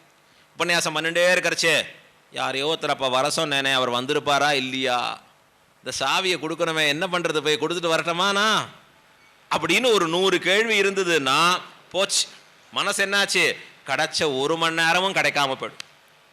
இப்போ இந்த திருப்பானாழ்வார் எப்படி பாடுறாருன்னா தன்னையே மறந்து பாடுகிறார், மெய் மறந்து பாடுகிறார்னு சொல்கிறாள். அப்போ தன்னையே மறந்து எம்பெருமானையே நினைந்து நைந்து உள்கரைந்து உருகி பாடிண்டே இருக்கார் அழகா. அங்கேருந்து வந்த லோகசாரங்க முனிவருங்கிற சுவாமி ரங்கநாதர் கைங்கரியம் பண்ணுறவர் போகிற வழியில் திருப்பானாழ்வார் இருக்கார், கையை தட்டி பார்க்குறார், தட்டும் வழிவிடும் கொஞ்சம் வழிவிடுங்கிறார். ஏன்னா இவர் போய் பெருமாள் தீர்த்தம் எடுக்கணும். இவர் அந்த காவேரி கரைக்கு வந்துட்டார், கரையில் இவர் பாடின்னு இருக்கார், இவரை தாண்டி தான் போகணும், இவர் நடுவில் நிற்கிறார், கொஞ்சம் வழி விடுங்கிறார். அவருக்கு ஒன்றும் காதில் விழலை, சரியாக கேட்கல. இவர் பார்த்தார், கீழே ஒரு சின்ன கல் இருந்தது, அதை தூக்கி மேலே போட்டார். உடனே டக்குன்னு கண் விழித்தார், அடடா தெரியலையே, க்ஷமிக்கணும் மன்னிக்கணும், எனக்கு தெரியாமல் வழியில் நின்றுட்டேன் அப்படின்னு கொஞ்சம் ஓரமாக ஒதுங்க. பிறகு இவர் போய் தீர்த்தம் எடுத்தார், கொண்டு வந்து சேர்த்தார் பெரிய பெருமாள்கிட்ட. அந்த தீர்த்தம் உள்ளே போன உடனே ஸ்ரீரங்கநாதர் சொன்னார், இந்த தீர்த்தம் நமக்கு வேண்டான்னுட்டார். யாரை கேட்டு கொண்டு வந்தீர்னர் அப்படின்னா என்ன அர்த்தம்னார், என் பக்தனை துன்பப்படுத்தி கொண்டு வருகிற தீர்த்தம் நமக்கு வேண்டியதில்லை. எவ்வளோ பெரிய அபச்சாரம் பண்ணியிருக்கீர் நீர். பகவான் சொன்னா, என் அடியவனிடத்திலே நீ தவறு செய்தாயாகில் ஒரு நாளும் பொறுக்க மாட்டேனர். மத்பக்தம் ஸ்வபச்சம் வாபி நிந்தாம் குருவந்தி ஏனராகா பத்மகோட்டிஷதேனாபி நக்ஷமாமி வசுந்தரே. பிராட்டிய வார்த்தை எம்பெருமான் சொல்லுகிற வார்த்தை. மத்பக்தம் என்னுடைய பக்தன், ஸ்வபச்சம் வாக்கி, ஸ்வபச்சம் அப்படின்னா நாய் மாமிசம் தின்பவனாக இருப்பவனும் கூட அவன் எப்படிப்பட்டவனாக இருக்கான், என் பக்தனாக இருக்கான், என்னிடத்துல மிகவும் அன்பு கலந்தவனாக இருக்கிறான், உயிரையே வைத்திருக்கிறான் என்னிடத்துல. அவனை நீ நிந்தித்தாயாகில் ஒரு நாளும் நான் பொறுக்க மாட்டேன் மன்னிக்க மாட்டேன்னு வார்த்தை சொன்னான். இப்போ இந்த லோகசாரங்க முனிவர் பதறி போறார். ஐயோ, அவர் சிறந்த பக்தர்னு எனக்கு தெரியாதே, தீர்த்தம் கொண்டு வரணுங்கிறதுக்காக வழியில் நின்னார்னு பண்ணேனே, க்ஷமிக்கணும் எம்பெருமானேனர், உம்மை கைங்கரியம் வேண்டியதில்லை. அவர் கேட்குறார், நான் என்ன பண்ணணும், எப்படி சரி பண்ணிக்கிறதுனார். இப்போ இதற்கு பிராயசித்தம் என்னன்னார், நேராக போம், அவர் திருவடியில் விழுந்து அவரை தோள்களாலே சுமந்து இங்கே கூட்டின்னு வரும். லோகசாரங்க முனிவர் விழுந்தடிச்சுன்னு ஓடுறார். பெருமாள் நமக்கு ஒரு பிராயசித்தம் பண்ணி கொடுத்துட்டாரு, எவ்வளோ பெரிய பாக்கியம். உள்ளே விட மாட்டார்னா என்ன கஷ்டம். இப்போ நேராக ஓடுறாருங்க. இப்போ திருப்பானாழ்வார் எப்படி இருக்காருன்னா கண்ணை திறந்து மட்டுமே பாடுறார். இவ்வளோ நாள் கண்ணை மூடினவர் கண்ணை திறந்துட்டே வச்சிருக்காரு. ஏன்னார், ஏற்கனவே ஒரு அடியார் இடத்துல தவறு பண்ணிட்டோம், வழியை மறிச்சுன்னு இருந்துட்டோம், இனி வர அடியார்களுக்கு வழிமறித்து இருக்கக்கூடாது. ஆகையால கண்ணை திறந்து வச்சுக்கிறார். அங்கேருந்து லோகசாரங்க முனிவர் வரார், கொஞ்சம் வேகமாக வரார், ஓடி வரா மாதிரி இருக்கு. பார்த்த உடனே பாணருக்கு பயம் வந்துடுது. ஐயோ, ஏற்கனவே இவற்றை தானே தவறு செய்தோம், அபச்சாரப்பட்டோம் அப்படின்னு என்ன பண்ணுறாருன்னா, இவர் 4 அடி பின்னாடி போகிறார். இவர் 4 அடி பின்னாடி போனால் அவர் 6 அடி இவர் மேலே முன்னாடி வரார். இவர் மறுபடி 4 அடி பின்னாடி போகிறார். அவர் 2 அடி அவர் இடத்துல முன்னாடி வரார். கடைசியாக என்ன ஆச்சுனார், அவரை மேல் விழுந்து பற்றினார். இந்த பாணரை மேல் விழுந்து பிடித்து என்னன்னார், இல்லை இல்லை, எங்களுக்கு ஆணை, நம்பெருமானுடைய ஆணை என்னன்னார், உம்மை ஸ்ரீரங்கம் கோயிலுக்கு அழைத்து வர வேணும். ஐயோ, எனக்கு யோக்கியதை இல்லையே, என் பாதங்களே அங்கே படக்கூடாது. ஆமாம், உன் பாதங்களை படாதபடி தான் அழைத்து வர சொன்னார். எப்படின்னார், என்னுடைய தோளிலே சுமந்து வர சொன்னார். அந்த லோகசாரங்க முனிவர் பாணர் குலத்திலே பிறந்திருக்கக்கூடிய அவரை அவர் நடுங்கிறார். இது அபச்சாரமாச்சேனார். இல்லை இல்லை, எம்பெருமானின் ஆணைப்படி போலன்னா என்ன உள்ள விட மாட்டார், எனக்கு கைங்கரியம் இல்லை. இப்போ உடனே பாணர் அவரைத்தான் தன்னுடைய தலைவனாக பாவித்து, தோளில் சுமக்கிறவரை தான் தலைவனாக நினைத்து அவர் தோளிலே ஏறி புறப்பட்டு ஸ்ரீரங்கநாதர் இருக்கக்கூடிய சன்னதியை நோக்கி போறார். அழகா போறச்சே பாடுகிற 10 பாசுரம், அமலனாதிபிரான் அப்படின்னு பேர். அந்த 10 பாசுரங்கள், அமலன் ஆதிபிரான் அடியார்க்கென்னை ஆட்படுத்த விமலன், விண்ணவர்கோன் விரையார் பொழில் வேங்கடவன், நிமலன் நின்மலன் நீதிவானவன், நீழ்மதில் அரங்கத்தம்மான், திருக்கமல பாதம் வந்து என் கண்ணினுள்ளன ஒக்கின்னதே என்று அற்புதமான ஒரு பாசுரம். இந்த பாசுரத்தில் பகவானை வர்ணிக்கிறார். அவர் அமலன் நிமலன் நின்மலன் அப்படின்னு வர்ணிக்கிறார். அங்க விமலன் 4 சொல்றார், அமலன் விமலன் நிமலன் நின்மலன். மலம்னு சொன்னா தோஷம்னு அர்த்தம், அமலம்னு சொன்னா தோஷமின்மை, குற்றமின்மையை குறிக்கிறது. 4த்துக்கும் குற்றமின்மை தான், ஆனால் 4ம் வெவ்வேறு குற்றங்கள் இல்லாத தன்மையை காமிக்கிறது. முதல்ல சொன்னார் அமலன், இவர் திருப்பானாழ்வார் நினைச்சார், நான் பக்கத்தில் வந்தால் எம்பெருமானுக்கு தோஷம் உண்டாயிடுமேன்னு தள்ளி நின்று, ஆனால் நான் வந்த பிறகு தான் தெரியறது எம்பெருமான் இன்னும் பலபலன் ஆயிட்டார், இன்னும் தேஜோஸ்வரூபியாக ஆயிட்டார் எம்பெருமான். முடிச்சோதியாய் உனது முகச்சோதி மலர்ந்ததுவோ, என்ன ஆச்சரியம், எம்பெருமானுடைய வடிவழகு இன்னும் அதிகமாச்சினார். அப்போ தன்னோடு சம்பந்தம் உடையாரையும் தோஷத்தை நீக்கி அவர்களை உயர்த்த வல்லவன் பகவான். ஆகையால தான் சொன்னார் அமலன். அடுத்து சொல்றார், அமலன் ஆதிபிரான் அடியார்க்கென்னை ஆட்படுத்த விமலன். பெருமாள் பண்ணது என்னன்னார், தன்னை தன்கிட்ட வச்சுக்கல, தன் அடியார்க்கு தாசனாக தன்னை ஆக்கினான். அது கிடைச்சதுலேயே ரொம்ப சிறந்த பாக்கியம். நான் கோயிலுக்கு மட்டும் போயிட்டு வரேன் சுவாமி, யார்கிட்டையும் எனக்கு ஒன்றும் சம்மந்தம் இல்லை, இந்த பக்தர்கள் கோஷ்டிகள் அதெல்லாம் ஒன்றும் ஆகாது அப்படின்னா அவர்கள் இன்னும் ஸ்பிரிச்சுவலில் எல்கேஜிலேயே இருக்கான்னு அர்த்தம். பெருமாள் அவளை பார்த்து சிரிச்சுட்டே இருக்காருன்னு அர்த்தம். திருப்பாவையில் வருதே, பாவாய் எழுந்திராய் பிள்ளாய் எழுந்திராய். இந்த பிள்ளாய்னா அந்த பதம் எதை குறிக்கிறது அப்படின்னா, சின்ன குழந்தையா இருக்கா. என்ன சின்ன குழந்தைன்னா, பகவத் பக்தியிலே பதம் முதல் கிளாஸில் இருக்கா. என்ன முதல் கிளாஸு? பெருமாளை வந்து சேவிச்சுட்டு போகிறது. அடுத்த கிளாஸ் என்னன்னா, அடியார்களுக்கு ஆட்படுத்தி இருக்கக்கூடிய தன்மை. ஸ்ரீரங்கநாதர திருப்பள்ளி எழுச்சி பாடின ஒரே ஆழ்வார் தொடரைப்படி ஆழ்வார் தான். இந்த தொடரைப்படி ஆழ்வார் கடைசியாக பெருமாளை பாடி முடிக்கிறார். கதிரவன் குந்தசேகரம் ஆரம்பித்து கடிமலர் கமலங்கள் மலர்ந்தன இவையோன்னு கடைசியாக முடியரிச்சு. என்ன வேணும் ஆழ்வீர் பலம்னா, உன் அடியார்க்கு ஆட்படுத்தாய் பள்ளி எழுந்தருளாயே, உன்னுடைய அடியவர்களுக்கு என்னை அடியவனாக ஆக்கிரள வேணும் எம்பெருமானே, அதுதான் எனக்கு வேண்டிய பலன், உனக்கு அடிமையாக வேண்டாம். அதே மாதிரி ஆழ்வார் பிரார்த்திக்கிறார் வேற இடத்துல, நின் திருவெட்டெழுத்தும் கற்று என்ன வேணும்னா, உற்றதும் உன் அடியார்க்கடிமை, உன்னுடைய அடியவர்களுக்கு நான் அடிமையாக இருக்கக்கூடிய தன்மை வேணும். ஏன் இது வேணும் அப்படின்னா, ஒரு அழகான உதாரணம் சொல்லுவான். இப்போ நாம் ஒரு நிலத்தை ஒருத்தருக்கு விற்கிறோன்னா, விற்ற இடத்துல ஏதோ கோளாறு சரியில்லை, இந்த அக்ரிமெண்ட் சரியில்லை அப்படின்னா அந்த அக்ரிமெண்ட்டை கேன்சல் பண்ணலாம், ரெஜிஸ்ட்ராரே பண்ணலாம். ஃப்ராடுன்னு தெரிஞ்சால் இது செல்லுபடி ஆகாது அப்படின்னு தீர்மானம் பண்ணி நாங்கள் மீண்டும் இந்த லேண்டை கொடுத்துருங்கோ அப்படின்னு சொல்லி முடியும். ஆனால் இதுவே வேற வேற கைக்கு மாறி இவர் அவர்கிட்டேருந்து விற்று, அவர் இவர்கிட்டேருந்து விற்று, அவர் இன்னொருத்தருக்கு விற்று, நிறைய பேர் பண்ணுறதே இப்படி தான் பண்ணுவான். எங்கடா சுற்றி வருதுன்னா அப்பா பிள்ளைக்கு விற்பான், பிள்ளை பேரனுக்கு விற்பான், திருப்பி எல்லாம் முடிச்சு தாத்தாக்கே வரும். ஐயோ என்னமா யோசிச்சு நம்ம ஊரில் ஃப்ராடு பண்ணுறா, வியக்கிறார்கள், உலகமே வியந்து பார்க்கறது. இப்படி எல்லாம் 10-8 கிரியம் மாறித்துன்னு சொன்னால் என்ன பண்ண முடியாது தெரியுமா? மீண்டும் அந்த நிலத்தை மீட்பது அரிதாகிவிடும். பாருங்க, நிறைய பேருக்கு கை மாறித்துங்க, இனிமேல் மீட்கிறது கஷ்டங்க. இப்போ அதை போல பகவானுக்கு அடிமையாக இருந்தா இவன் ஒரு நாள் இல்லை ஒரு நாள் பெருமாளை விட்டு விலகுவதற்கும் வாய்ப்பு இருக்கு. ஆனால் பகவானின் அடியவன் ஆனால் இனி இவன் ஒரு நாளும் மாறமாட்டான், எப்பொழுதும் அடியவனாகவே வாழ்வான். அதைத்தான் திருப்பானாழ்வார் சொல்றார், அடியார்க்கு என்னை ஆட்படுத்த விமலன். யார் அடியார்? இதோ இருக்கார் பாருங்க உள்ள, இந்த லோகசாரங்க முனிவர், அவருக்கு என்னை ஆட்படுத்தினானே எம்பெருமான். எவ்வளோ பெரிய பாக்கியம். தாத்தா குழந்தைய தூக்கி மேலே வச்சுக்கிறார் தோளில் உக்காந்தபடியாலே குழந்தை பெருசுன்னு நினச்சிக்க முடியுமா? தாத்தா தானே பெரியவர். அழகா இந்த பாவம் யாருக்கு இருக்குன்னா திருப்பானாழ்வாருக்கு இருக்கு. என்னை காட்டிலும் பெரியவர் யார்? என்னை சுமக்கிறா லோகசாரங்க முனிவர். லோகசாரங்க முனிவர் என்ன நினைக்கிறார்? நான் கருடன் போல, இந்த திருப்பானாழ்வார் எனக்கு கருட வாகனனாக இருக்கக்கூடிய எம்பெருமானை போலே. நான் ஏதோ கருடன் மாதிரி இவரை தூக்கிட்டு வரேன், திருப்பானாழ்வார் சாக்ஷாத் எம்பெருமான் தான் எனக்கு. இவர் இப்படி நடந்து வரார். உள்ள வரச்செய்ய ரங்கவிலாஸ் மண்டபம் பக்கத்தில் தான் போறார். உள்ள பெரிய பெருமாள் பதபதக்கிறார். இன்னும் 10 நிமிஷம் ஆகும் போல் இருக்கு, இன்னும் 1/2 மணி காலம் ஆகும் போல் இருக்கு. அவரால் பொறுக்க முடியல. என்ன ஆச்சுன்னார், திருக்கமல பாதம் வந்து, இந்த திருப்பானாழ்வார் இருக்கிற இடம் வரைக்கும் திருக்கமல பாதம் நீண்டு வந்ததான். அவளுக்கு அவ்வளோ பதற்றம். அவர் இன்னும் வரலையே. திருக்கமல பாதம் வந்த உடனே இந்த திருப்பானாழ்வார் இது வரைக்கும் பார்த்தது இல்லையா, பெரிய பெருமாளை சேவிச்சது இல்லையே. அவர் என்ன பண்றாருன்னா கண்ணை மூடிக்கிறாராம். செம்பளித்தேன்னர் அவர். கண்ணை மூடின்றதை பார்த்த உடனே அந்த திருக்கமல பாதம் என்ன பண்ணித்துனார், இந்த செம்பளித்த கண்ணை திறந்து திருக்கமல பாதம் வந்து என் கண்ணினுள்ளன ஒக்கின்னது. உள்ள போய் உட்காந்துதான் அழகா. வியாக்கியானத்தை எழுதினா இது என்ன கமலபாதம்னு சொல்றாரு, தாமரை போன்ற பாதங்கள்னு சொல்றாரு. தாமரை பாதம்னா தாமரை சூரியனை கண்டா தானே மலரும்னா, ஆமாமா திருப்பானாழ்வார் தான் சூரியன், ஸ்ரீரங்கநாதனுடைய பாதம் தான் கமலபாதம்.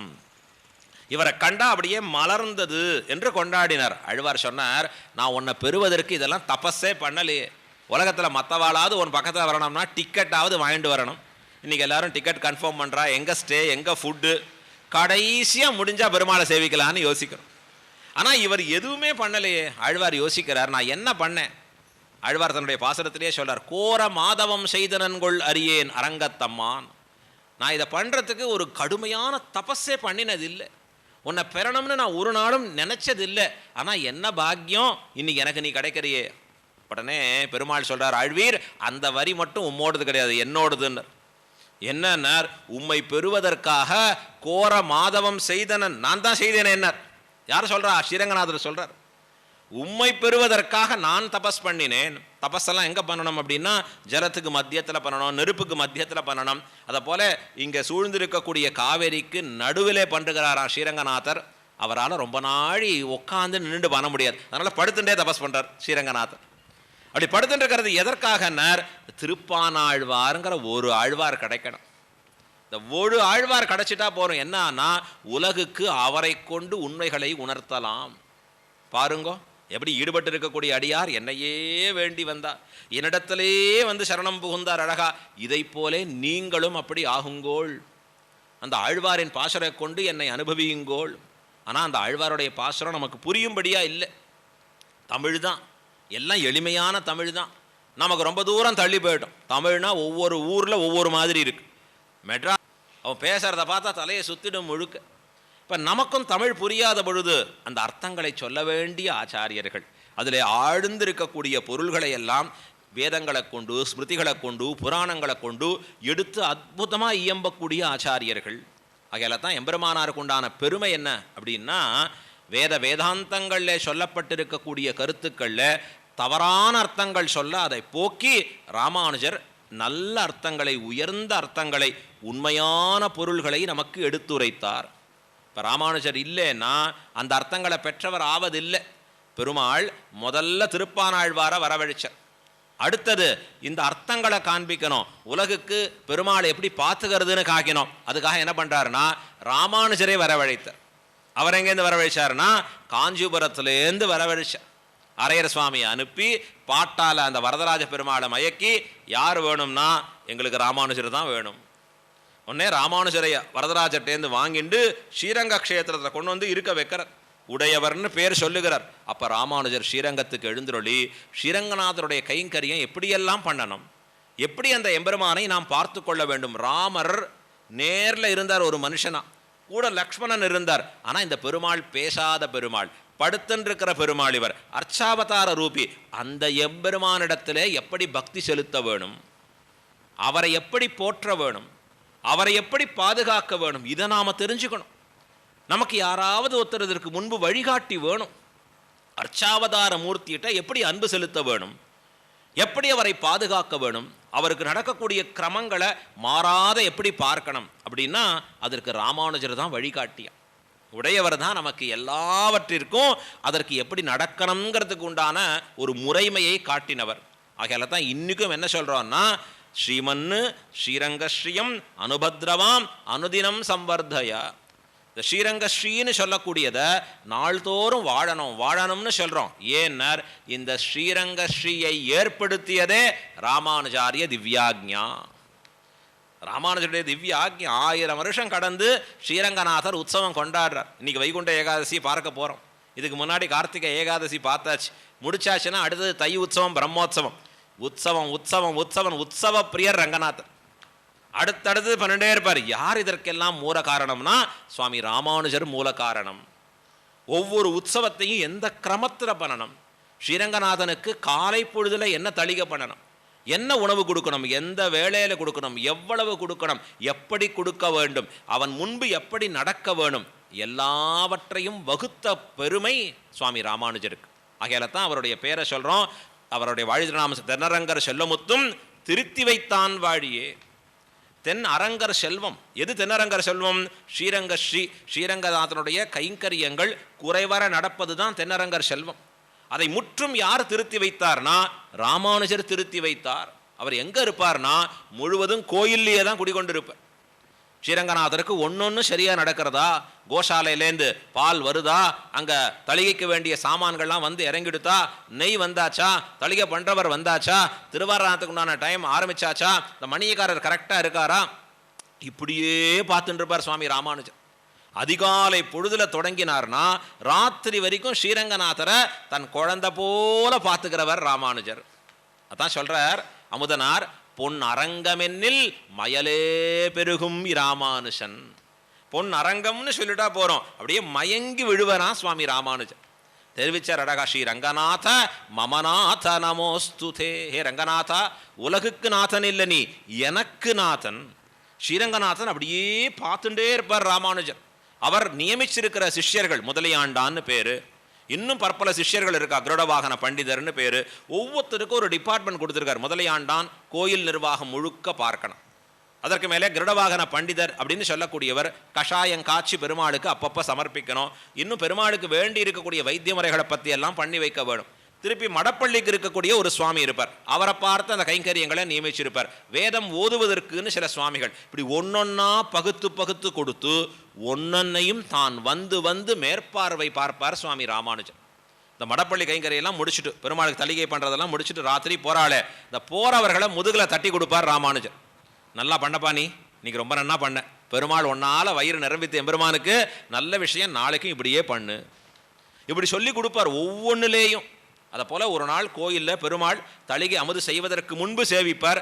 சேவித்த பிறகு பெரிய பெருமாளை போய் பார்ப்பார் ராமானுஜர். ஒரு நாள் பெருமாளை சேவிச்சுட்டு வெளில வரார், கோபத்தோடு கேட்குறார், இன்னைக்கு யார் தளிகை அமுது பண்ணான்? உடனே முதலியாண்டான் வந்து நிற்கிறார், கையில் வந்து அங்கே எம்பெருமானார் முன்னாடி நிற்கிறார், கை ஊப்பி நிற்கிறார். என்ன தளிகை பண்ணீர் இன்னைக்கு? நீர் பண்ணது சரியில்லை இன்னைக்கு அப்படின்னார். என்ன பண்ணியிருக்கார் அப்படின்னா இவர் சொன்னார், இன்னைக்கு தத்யோதனமும் நாவல் பழமும் கொடுத்தேன். இது ரொம்ப பிடிக்கும், கிருஷ்ணாவதாரம் ஒல்லி அவர். நாவல் பழத்துக்காக போய் கிருஷ்ணர் தத்தி போய் நிற்கிறார் அழகா. அவளுக்கு அந்த நாவல் படத்தை வாங்கணும்னு அவ்வளோ ஆசை அவருக்கு. அந்த ஜனத்தை போய் நிறைச்சி கொடுக்குறார் அழகா சின்ன வயசில். இப்போ அதை போல இவர் யோசிச்சார், நாவல் பழமும் சேர்த்து எம்பெருமானுக்கு அமுது செய்விப்போமே அப்படின்னு முதலியாண்டான் பண்ண. ராமானுஜருக்கு வந்ததே கோபம். ஏற்கனவே இந்த காலம் எப்படி இருக்குது, குளிர்காலமாக இருக்குது. நீர் அவருக்கு தத்தியோனத்தோட நாவல் பழம் கொடுத்ததுனால தான் பெரிய பெருமாளுக்கு ஜலதோஷம் பிடிச்சிருக்குன்னார். அவருக்கு ஜலதோஷம் இப்போ பிடிச்சிருக்கு, என்ன பண்ணணும்னார், உடனே அவருக்கு கஷாயம் காய்ச்சி கொடுக்கணும். உடனே கருடவாகன பண்டிதரை அழைச்சி அவருக்கு கஷாயம் காய்ச்சி கொடுத்து, இப்போதான் பரவாயில்ல பெரிய பெருமாளுக்கு. தன் குழந்தை போலே பார்த்தார், ரங்க ராஜாவை போலே பார்த்தார். அவர் எப்படி பார்க்கணுங்கிற பார்வை எங்கே கற்றுக்கணும், சுவாமி ராமானுஜர்கிட்டேந்து கற்றுக்க வேண்டிய பார்வை அழகா.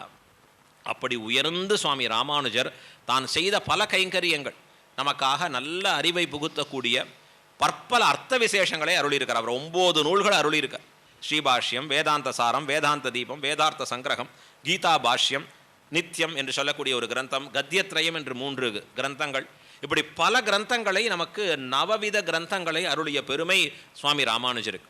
ஆனால் அவர் தன் வாழ்க்கையில் ஒரு விஷயத்தை பண்ண முடியாமல் இருந்தது. விஷ்ணு சகஸ்ரநாமத்துக்கு அர்த்தம் சொல்ல முடியாமல் இருந்தது. அதை யாரை கொண்டு பண்ணார்னா பராசர பட்டரை கொண்டு பண்ணுவித்தார்.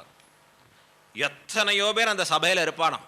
ராமானுஜர் பின்னாடி எத்தனை பேர் வருவார். ராமானுஜர் வந்தால் இந்த இடம் பத்தாது. ஏன்னா 700 ஜீயர் பின்னாடி வரணும், 12,000 ஸ்ரீ வைஷ்ணவா பின்னாடி வரணும், லட்சக்கணக்கான பாகவதா பின்னாடி வரணும். அப்படி வருவாராம் ஸ்ரீரங்கத்தில். அந்த கோஷ்டி யோசிச்சு பாருங்க எப்படி இருக்கும்னு. அந்த கோஷ்டி பொலிக பொலிக பொலிகன்னு சொல்லணும். கண்டோம் கண்டோம் கண்டோம் கண்ணுக்கு இனியன கண்டோம் என்று கொண்டாடும்படியான ஒரு கோஷ்டி. அப்படி பெரிய கோஷ்டி சுவாமி ராமானுஜருடைய. ஆனால் ராமானுஜர் தான் வாழும் காலத்தை அதிகமாக கொண்டாடியது யாருன்னா சிறு பிள்ளையான பராசர பட்டர். திவ்ய பிரபந்தத்தில் அற்புதமாக வருது. அங்கே ரொம்ப ஆச்சரியமான ஒரு திருவாக்குகள் என்னன்னார், பலரடியார் முன்பருளிய என்று வரக்கூடிய பாசுரத்தில் பல பேர் முன்பு அருளி இருக்கக்கூடிய ஒரு வார்த்தை. அடிக்கடி கேட்பாராம் கடம்பியாச்சானை பார்த்து. அவர் எப்பவும் பராசர பட்டரை பார்த்து அடியன் தாசன் சுவாமி அப்படின்னு விழுந்து சேவிப்பாராம். எல்லாரும் சிரிப்பாராம். பராசர பட்டர் குழந்தப்பா, உன்னுடைய கிளாஸ்மேட்டு கூறத்தாழ்வான்னா அவர் பிள்ளை இவர். கிளாஸ்மேட்டோட பையன், ஒன்னா படிச்சவரோட பையன்னா எப்படி பேசுவோம், டே அப்பா இருக்காடா என்னடா பண்ணிட்டு இருக்க, அப்படி தானே பேசுவோம். நீ இன்னும் இப்படி மதிப்பாக நடந்துக்கிறியே. இப்போ அவர் சொன்னார் அழகா, அன்று நீ கண்டிலை கால், அன்னைக்கு நீ பார்க்கலடா, அன்னைக்கு பார்த்துருந்தா அப்படி பேச மாட்டேன். என்ன பார்க்கணும்னார், சுவாமி ராமானுஜர் வயது முதிர்ந்தவர். இந்த சின்ன குழந்தைய 10-15 வயசுக்குள்ளே இருக்கிற பட்டரை கையை பிடிச்சிட்டு கோயிலுக்குள்ளே கூட்டின்னு வர. கோயிலுக்குள்ளே எங்கே, ஸ்ரீரங்கம் கோயிலில் துவஸ்தம்பத்தை தாண்டி நாழிகேட்டான் வாசலை தாண்டி உள்ள அழகாக விஸ்வக்ஷேனரை சேவை பண்ணி வச்சுட்டு துவாரபாலகர்களை கடந்து உள்ள காயத்ரி மண்டபத்துக்கு கூட்டின்னு போகிற. அங்கே பராசர பட்டர் நிறுத்த வைக்கிறார். அழகா பெரிய பெருமாளை சேவை பண்ணி வைக்கிறார்.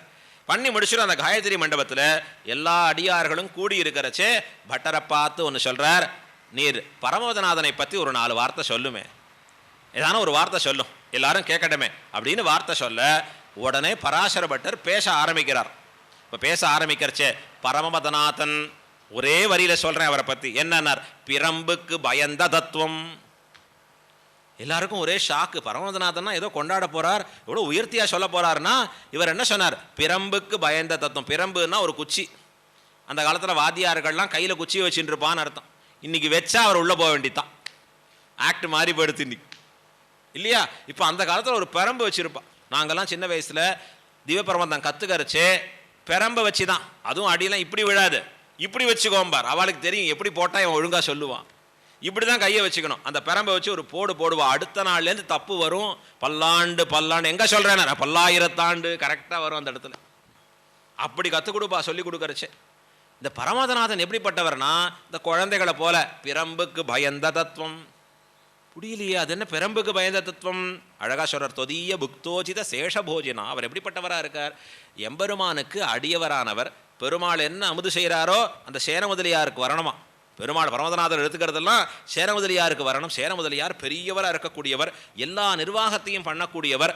அவர் தலையில தான் பெருமாள் பொறுப்பை வடிச்சிருக்கார். ஸ்ரீரங்கத்தில் ரங்கநாத சன்னதி பின்னாடி வந்தேன்னா சேனை முதல்வர் சன்னதின்னு இருக்கு. சேனை முதலியார் அவர் யார், விஸ்வக்ஷேனர். விஷ்ணு சஹஸ்ரநாமத்தில் விஸ்வக்ஷயனம் தமாஸ்ரயேன்னு வரும். எஸ்யத் விரத பக்தராத்யா அப்படின்னு வரக்கூடிய ஸ்லோகத்தில் பாரிஷத்யா பரசதம் விக்னம் நிக்னம் தி சததம் விஸ்வக்ஷயனம் தமாஸ்ரயே. விஸ்வக்ஷேனரே யார், அவர் சேனை முதலியார், நித்திய சூரிகளில் ஒருவர். ஸ்ரீரங்கத்தில் அவர் எப்படி இருப்பார் தெரியுமா, இப்படி கை கூப்பி இருக்க மாட்டார், இப்படி இருக்க மாட்டார், நிறைய கோயில்களில் ஸ்ரீரங்கத்தில் இப்படி தான் இருப்பான், கை கூப்பி இருப்பார். இவர் மட்டும் எப்படி இருப்பார் தெரியுமா? இப்படி வச்சுட்டு இருப்பார். அங்குலி முத்ரைன்னு பேர். இப்படி வச்சுட்டு இருப்பார் சேன முதலியார். ஒவ்வொரு தடவை ரங்கநாதர் புறப்பாடாகி வரச்சு அந்த சேன முதலியார் வாரை பார்த்து சொல்லணும், என்னன்னார், நான் போயிட்டு வரேன், இனி பொறுப்பெல்லாம் நீர் தான், அவர் தான் கமாண்டர் இன் சீஃப், அவர் கிளம்பினார்னா இனி டெபுட்டி அவர் தான் எல்லாத்தையும் பார்த்துக்கணும். சேன முதலியார் என்ன பண்ணணும்? பவ்யமாக வாங்கினோமோ இல்லையோ, அவர் சொல்லுவார், நான் இங்கே பார்த்துக்கிறது கேட்டோம், நீர் ஜாக்கிரதையாக போயிட்டு வரும் அப்படிங்கிறார். அதான் அங்குலி முத்ரைன்னு பேர். அவர் பெருமாளே அப்படி சொல்லக்கூடிய அவ்வளவு உயர்ந்த பெரியவர், ரொம்ப பழமையானவர், எல்லாவற்றையும் நிர்வாகம் பண்ணக்கூடியவர். பரமத்தில் இருந்து பெருமாளுக்கு கஷ்டமே கொடுக்காம நிர்வாகம் எல்லாம் பார்த்துக்கிறவர் இந்த சேன முதலியார். பெருமாள் என்ன பண்ணுவார்னா பிராட்டியோடு அவர் பாட்டுக்கு ஜாலியாக இருப்பார். ஒரு சமயத்தில் சேன முதலியாருக்கு திடீர்னு சில அப்ரூவல் கேட்கணும். என்ன அப்ரூவல் கேட்கணும்னா, எம்பெருமான் கிட்ட வந்து ஏதான ஒரு வார்த்தை கேட்கணும். எம்பெருமான்கிட்ட வந்து கேட்கணும்னா அவர் திரையை வளைச்சின்னு இருப்பார், திரையை போட்டிருப்பார்.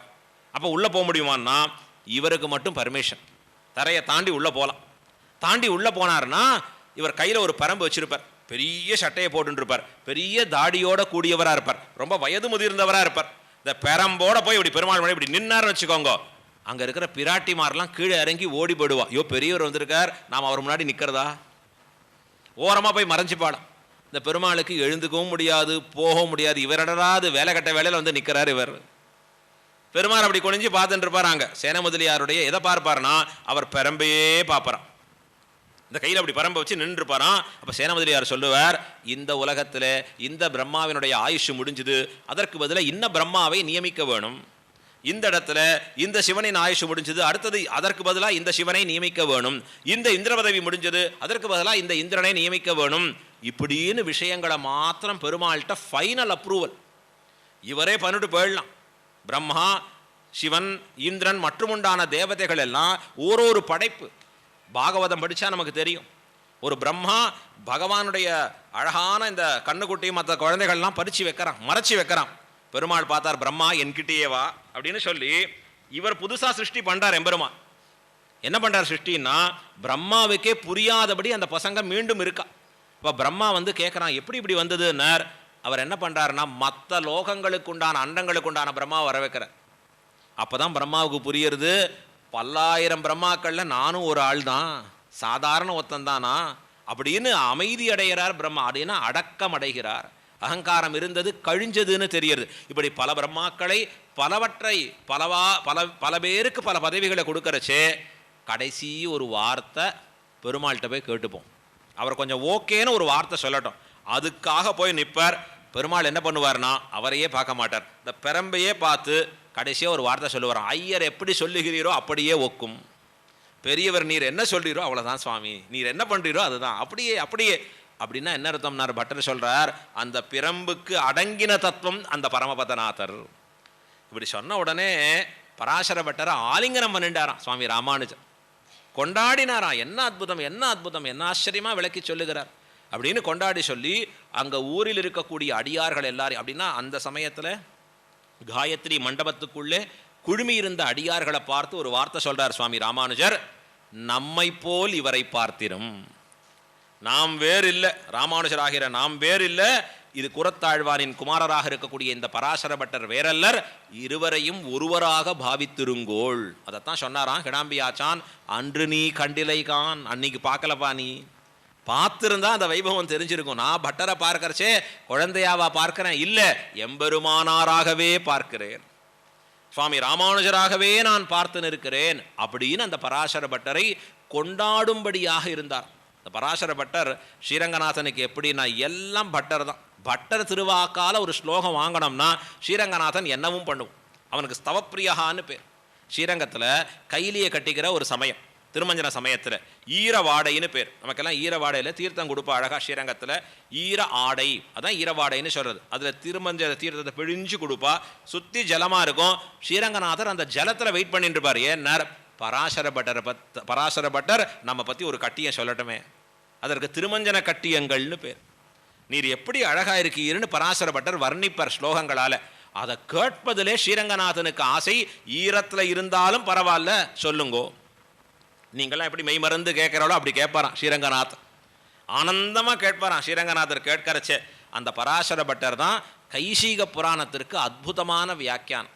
ஏற்கனவே சொன்னேன், விஷ்ணு சஹஸ்ரநாமத்துக்கு வியாக்கியானம் சுவாமி ராமானுஜருக்கு பதிலாக பண்ணவர். கைஷீக புராணத்திற்கு மிக அற்புதமான வியாக்கியானம் அருளி செய்தவர். அந்த புராணத்தை பாடி முடித்த உடனே ஸ்ரீரங்கநாதருக்கே மகிழ்ச்சி தாங்கலை. தானோட திவ்ய ஆபரணங்களை கொடுக்குறார், தான் கூடியிருக்கக்கூடிய நின்று இருக்கக்கூடிய ஆசனத்தை எடுத்து பட்டருக்கு கொடுக்குறார். கடைசியாக பார்த்தார், பட்டரே இதெல்லாம் கொடுத்தும் உமக்கு போராது, என்ன கொடுக்கறதுனார், மேல் வீடு தந்தோம், உமக்கு மோட்சமே கொடுத்தோம்னார். உடனே பராசர பட்டர் சொன்னார், மகாப்பிரசாதம், எத்தனை பாக்கியம் அது, தேவருடைய அனுகிரகத்தாலே எனக்கு இது கிடைச்சதுன்னா எவ்வளோ பெரிய பாக்கியம் அது. இதற்கு என்ன காரணம், நான் ஏதோ நன்னா சொன்னேன் மோட்சம் கொடுத்தீரா, இல்லை, எனக்கும் எம்பெருமானாருக்கும் இருக்கக்கூடிய சம்பந்தம். அடியனுக்கு ஆச்சாரியராக எம்பார் எழுந்துள்ளிருந்தாரே அந்த எம்பார் சம்பந்தம். மூன்றாவதாக கூறத்தாழ்வான், அவர் எனக்கு ஆச்சாரியரும் கூட தகப்பனாரும் கூட. இப்போ சொன்னார் துவயத்தை அவர் தான் உபதேசித்தார் அழகா. எண்பெரு கண்ணலத்து ஒன்பொருளீரில வன்புகழ் நாரணன் தின்கடல் சேரே. அற்புதமான பாசுரம். 1ஆம் 10, 2ஆம் திருவாய்மொழி, 10ஆம் பாசுரம். இந்த 10ஆம் பாசுரம் வரச்சே கூறத்தாழ்வான் இது நாரணன்னு சொல்றச்சே உயர்ந்திருக்கக்கூடிய ரகசியத்தினுடைய பொருளை சொல்ல வேண்டி இருக்கிறது. நான் சொல்ல அமையாது. யார் சொல்லணும்னா ஆச்சாரியன்ட்ட தான் ரகசியத்திரைய காலக்ஷேபம் கேட்கணும். போய் கேளுங்கோன்னு அனுப்பினார். போனால் குழந்தைகள் இறங்கி கீழே போன உடனே குறத்தாழ்வானுக்கு பதபதப்பு, இல்லை மீண்டும் வாங்கோ, இங்கே வாங்க உட்காருங்கோன்னு சொல்லி தானே சொன்னார். ஏன்னார், மின்னின் நிலையில் மண்ணுயிர் ஆக்கைகள், எப்போ தான் ஆயுஷ் முடியும்னு தெரியாது, ஆகையாலே நானே சொல்லி முடிக்கிறேன்னு சொன்னாராம். அப்போ கூறத்தாழ்வானுடைய சம்பந்தம் பட்டர் சொல்கிறார், ராமானுஜ சம்பந்தம், எம்பார் சம்பந்தம், கூறத்தாழ்வானின் சம்பந்தம். இப்போ நாமும் எம்பெருமானை மயக்க வல்லவர்களாக இருக்கணும்னா, பெருமாளை அடிபணிந்தவர்களாக நாம் இருக்கணும்னா எந்த சம்பந்தத்தாலே முடியும்னா ஆச்சாரிய சம்பந்தத்தாலே மட்டுமே முடியும். அந்த ஆச்சாரிய சம்பந்தம் போல உயர்ந்து நம்மை கெட்டிப்படுத்திருக்கக்கூடிய சம்பந்தம் வேறு எதுவுமே இல்லை.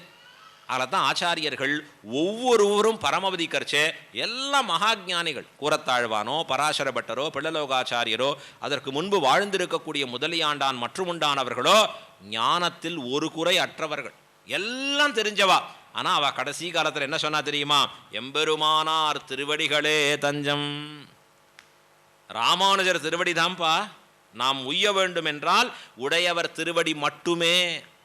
நான் புத்திசாலி, நான் படிச்சிருக்கேன், நான் நல்ல வம்சத்தில் பிறந்திருக்கேன், நான் ஞானமுடையவன், இதெல்லாம் எதுவும் பெருமாள்கிட்ட பலிக்காது.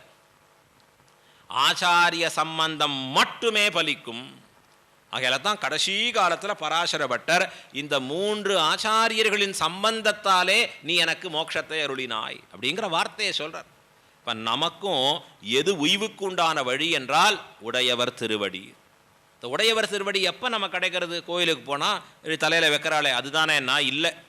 ஆச்சாரியன் மூலமாக சமாசயனம் செய்விக்கிற பொழுது அப்போ நாம் அந்த திருவடியில் சம்பந்தத்தை பெறுகிறோம். கனெக்ஷன் வருது. டவர் இருக்குது, மொபைல் ஃபோன் இருக்குது, ஒர்க் ஆக மாட்டேங்குது. என்ன ஒர்க்கால என்னப்பா அது, சிம்மே போடலை, எப்படிப்பா ஒர்க் ஆகும்? சிம்மு போட்டால் தான் அது அந்த டவரோட கனெக்ட் ஆகும். டவரோட கனெக்ட் ஆனால் தான் அது இன்னொரு டவரோட கனெக்ட் ஆகி இன்னொருத்தர் மொபைலோட கனெக்ட் ஆகும். நாம் எம்பெருமானோட கனெக்ட் ஆகணும்னா முதல்ல ஆச்சாரியனோட கனெக்ட் ஆகணும். அந்த ஆச்சாரியன் யார், நமக்கு நம்முடைய பரம்பரையில் இன்றைக்கும் வம்சாவளியாக வந்து நமக்கு சமாசயனம் பண்ணி இருக்கக்கூடிய ஆச்சாரியர்கள் உண்டு. ஒவ்வொருத்தருக்கும் ஒவ்வொரு வம்சம். ஒருத்தருக்கு பட்டர் வம்சமாக இருக்கலாம், ஒருத்தருக்கு முதலியாண்டான வம்சமாக இருக்கலாம், ஒருத்தருக்கு வானமாமலை ஜீயர் வம்சமாக இருக்கலாம். இப்படி இந்த வம்ச பரம்பரையாக இவர்கள் அந்த சமாசயனம் பண்ணி இருக்கிறச்சே அந்த ஆச்சாரியன் நமக்கு அந்த பஞ்சசம்ஸ்காரம் மூலமாக என்ன உருவாக்குகிறார், ராமானுஜ சம்பந்தத்தை கொடுக்கிறார். ராமானுஜ சம்பந்தம் பெற்றபடியாலே என்ன ஏற்படுகிறது, நமக்கு மோட்சம் நிச்சயம். சுவாமி ராமானுஜ சம்பந்தம் கிடச்சிடுது, நான் பாட்டு எப்படி வேணால் தெரியலாமா, மோட்சம் வந்துடுமான்னா கிடையாது. ராமானுஜ சம்பந்தம் பெற்ற பிறகு அவர் காட்டிய வழியில் எப்படி வாழ வேணும்னு இருக்கு. அந்த வழிகளில் நாம் ஒவ்வொருவரும் எப்படி நடக்க வேண்டும், எப்படி இருந்தால் உண்மையான ராமானுஜ தாசராக நாம் இருக்க முடியும் அப்படின்னு காண்பிச்சிருக்கா.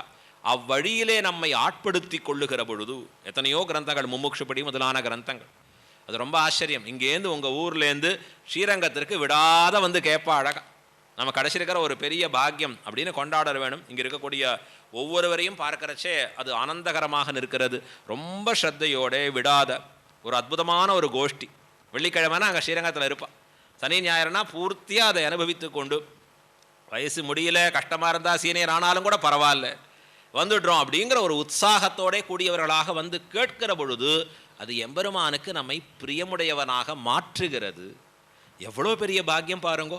நம்ம முன்னோர்கள் செய்திருக்கக்கூடிய பெரிய புண்ணியம் இன்னைக்கு நமக்கும் ராமானுஜர்னா யாருன்னு தெரியறது, அவரோட ஏற்படுத்திக்கூடிய தொடர்பு பற்றி தெரியறது, வந்த ஆச்சாரியர்கள் யாருன்னு தெரியறது. இந்த பாக்கியத்தை இவ்வளவு ஒரு அற்புதமான ஒரு விஷயத்தை இந்த மனுஷ பிறவியில் பெற்றிருக்கிற நாம இழக்க அமையுமா? ஏன்னா இப்படி வாழ்ந்துட்டேன், அப்படி சாப்பிட்றேன், அப்படி இருக்கிறேன், இப்படி இருக்கேன்னா இனி இந்த பிறவி போன பிறகு அடுத்தது என்ன ஏற்படும், எங்கே போய் நிற்போம், எப்படி ஆகும், எப்படி பயம் கலந்து இருக்கக்கூடிய விஷயம். ஆழ்வார் சொல்றார், ஐயோ எம்பெருமானே அஞ்சி உன் திருவடி அடைந்தேன், நரகத்தில் போய் என்னெல்லாம் பாடுபட போறேனோ, அங்கே யமதர்மராஜா என்னை எப்படியெல்லாம் வதைக்க போறாரோ, பாவினி ஆரத்தழுவு அப்படிங்கிறானா யமன் சொல்லக்கூடிய வார்த்தை.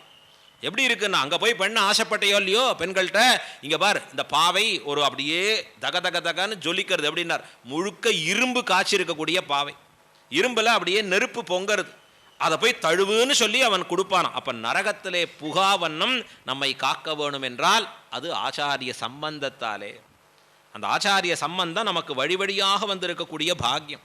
அந்த ராமானுஜ சம்பந்தத்தை உணர்ந்து அடியவர்கள் அப்படி மாறுகிற பொழுது கீழே நாம் சேர்த்திருக்கக்கூடிய பணமோ சொத்தோ இல்லை நம்முடைய சொந்தங்களோ இல்லை வேற படிப்போ எதுவும் நம்மோடு வரப்போடியது இல்லை. வேஷ்டி கட்டினா அந்த வேட்டியும் உருவிடு தான் நம்மளை எரிக்க போகிறான். யாரும் அப்படியே கொண்டு போய் ஐயோ பாவம் இவர் வாழறச்சே ஒரு 100 காரோட வாழ்ந்தார், இந்த காரும் மேலே போட்டோம், இவர் பாவம் பல சொத்தை வச்சுட்டார் அதையும் சேர்த்து வைப்போம், கிடையாது. அப்போ வாழுகிற காலத்தே எப்படி வாழ்ந்தோம் என்பது முக்கியம். ஏன்னா அடுத்தது வரக்கூடிய வாழ்க்கை செம்மையாக அமையப்பெற வேண்டும். இம்மையை பற்றி யோசிப்பவன் மனுஷன் மட்டும் இல்லை, விலங்குகளும் தான் இருக்கு. இப்போ மனுஷன் என்பவன் எப்படிப்பட்டவனாக இருக்கான், மறுமையையும் யோசிப்பவன். அதுதான் அவனுக்கு 6வது அறிவின் பயன். வள்ளுவர் சொல்றார் திருக்குறளில் ஆரம்பிக்கிறச்சே, இறைவனடி சேராதார் வார்த்தை சொல்றச்சே பாரு, எம்பெருமானிடத்தில் நீ போகணும் அப்படின்னு சொன்னா அவரை தஞ்சமாக பற்றாத பொழுது நீ எப்படி போக முடியும்? அவர் சொல்ல வேண்டியது 3 தான், அறம் பொருள் இன்பம் தான். ஆனால் ஏன் வீட்டை பற்றி முதலிலேயே சொல்ல வேண்டும் என்றால் அதுதான் ஒவ்வொரு மனிதனுடைய லட்சியமாக இருக்க வேணும். வீடின்பத்தை அடைவதே லட்சியமாக இருக்க வேணும். நம்ம பெரியோர்கள் அப்படிப்பட்ட வீட்டின்பத்தை அடைவதற்காக தான் ஆச்சாரிய சம்பந்தமாகிற எளிய வழி, கர்மயோகமோ ஞான யோகமோ பக்தி யோகமோ இந்த காலத்தில் நம்மால் செய்ய ஒண்ணாது. செய்வதற்குண்டான தகுதியை இழந்திருக்கிறோம், நாம் சக்தி இழந்திருக்கிறோம். அப்போ சுலபமான வழி ஆச்சாரியன் திருவடியை பற்றி உய்வது. அப்படிப்பட்ட ஒரு சிறந்த உபாயம் பராசரபட்டருடைய அனுஷ நட்சத்திரம் கூடிய இந்த நன்னாளிலே உங்கள் எல்லாருக்கும் எப்பொழுதும் கிடைக்கப் பெற வேணும் என்று பிரார்த்தித்து கொண்டு, எப்பொழுதும் எதிராசன் வடிவடகு என் இதயத்துளதால் இல்லை எனக்கெதிர் இல்லை எனக்கெதிர் இல்லை எனக்கெதிரே என்கிற சாத்வீகமான அகங்காரத்தோடு நீங்கள் ஒவ்வொருவரும் வாழக் கடவர்கள், ஆச்சாரிய சம்பந்தத்தாலே உய்வு பெற கடவர்கள். உங்கள் குழந்தைகளுக்கும் எம்பெருமான் எல்லாவித க்ஷேமங்களையும் நீங்காத செல்வம் நிறையும்படியாக, வருத்தமம் தீர்ந்து மகிழும்படியாக, வாயுனன் மக்களை பெற்று மகிழும்படியாக, எப்பொழுதும் கொண்ட வேண்டிய அப்படி கூடியிருக்கக்கூடிய அழகாக ஒரு நல்ல பதத்தால் மனைவாழக்கூடியவர்களாக, எங்கும் திருவருள் பெற்று இன்புறக்கூடியவராக வாழ வேண்டும்படி பிரார்த்தித்து அமைகிறேன். இப்போ ஏதான கேள்விகள் இருந்தால் சந்தேகங்கள் இருந்தால் ஏதான கேட்கலாம். நீங்கள் ஆன்மீகத்தில் இப்போ நான் சொன்ன விஷயங்களில், சம்பிரதாயங்களில், உங்கள் பழக்க வழக்கங்களில் எந்த மாதிரியான கேள்வியும் கூட கேட்கலாம், தயக்கம் இல்லாமல் பயம் இல்லாமல்.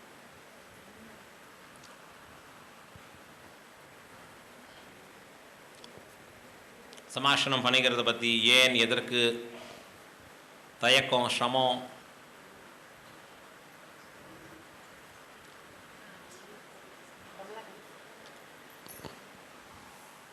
ఏదైనా కేకనం అడిగేసండి.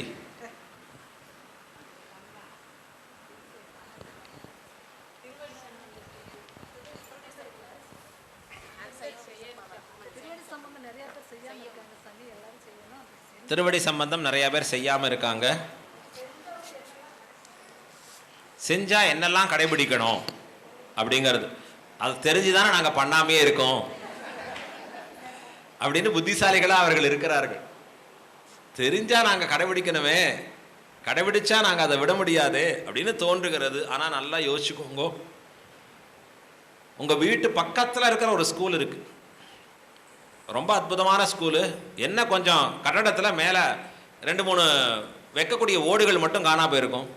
கவர்மெண்ட் பண்ணக்கூடிய ஸ்கூலு, குறைச்சலாக இருப்பா பசங்க. ஆனால் உங்கள் குழந்தைய எதில் சேர்க்கணும்னு நினைக்கிறோம்? சுவாமி வேன் வரும், 7:30 மணிக்கு போய் நாங்கள் நிற்போம், வேனுக்காக காத்திருந்து குழந்தைய ஏற்றி சிபிஎஸ்சி ஸ்கூல் அனுப்பி வர வரைக்கும் கரெக்டாக பார்த்து ட்ராவலே 1 மணி நேரம் போகிறது. அது இத்தினோண்டு பொடி குழந்தை எல்கேஜி தான் படிக்கிறது. 1 hour ட்ராவலிங், அதுக்கு மேலே 1/2 மணி நேரம் இவா காத்துன்னு இருக்கா. வேன் எப்போ வருமோ, எப்படி வருமோ. ஸ்கூல் எல்கேஜியில் மட்டும் இல்லை, இதெல்லாம் படித்த பிறகு ஒரு பையனுக்கு ஒரு இடம் கிடைக்கிறது. எங்கன்னா பிட்ஸ் பிலானி, இல்லை ஒருத்தனுக்கு ஐஏஎம், எய்ம்ஸு. உன்னையா சொல்கிறார், சே இதெல்லாம் நான் போக மாட்டேன், என் பக்கத்து வீட்டில் என்ன காலேஜ் இருக்கோ அதுவே போகிறோம். விடுவோமாங்க? அதெல்லாம் முடியாது. கிடைக்கிறதே அபூர்வம். பிட்ஸ் கிடைக்கிறது கஷ்டம், ஐஏஎம் கிடைக்கிறது கஷ்டம், ஐஐடி கிடைக்கிறது கஷ்டம். அண்ணா யூனிவர்சிட்டி பற்றி தெரியாது.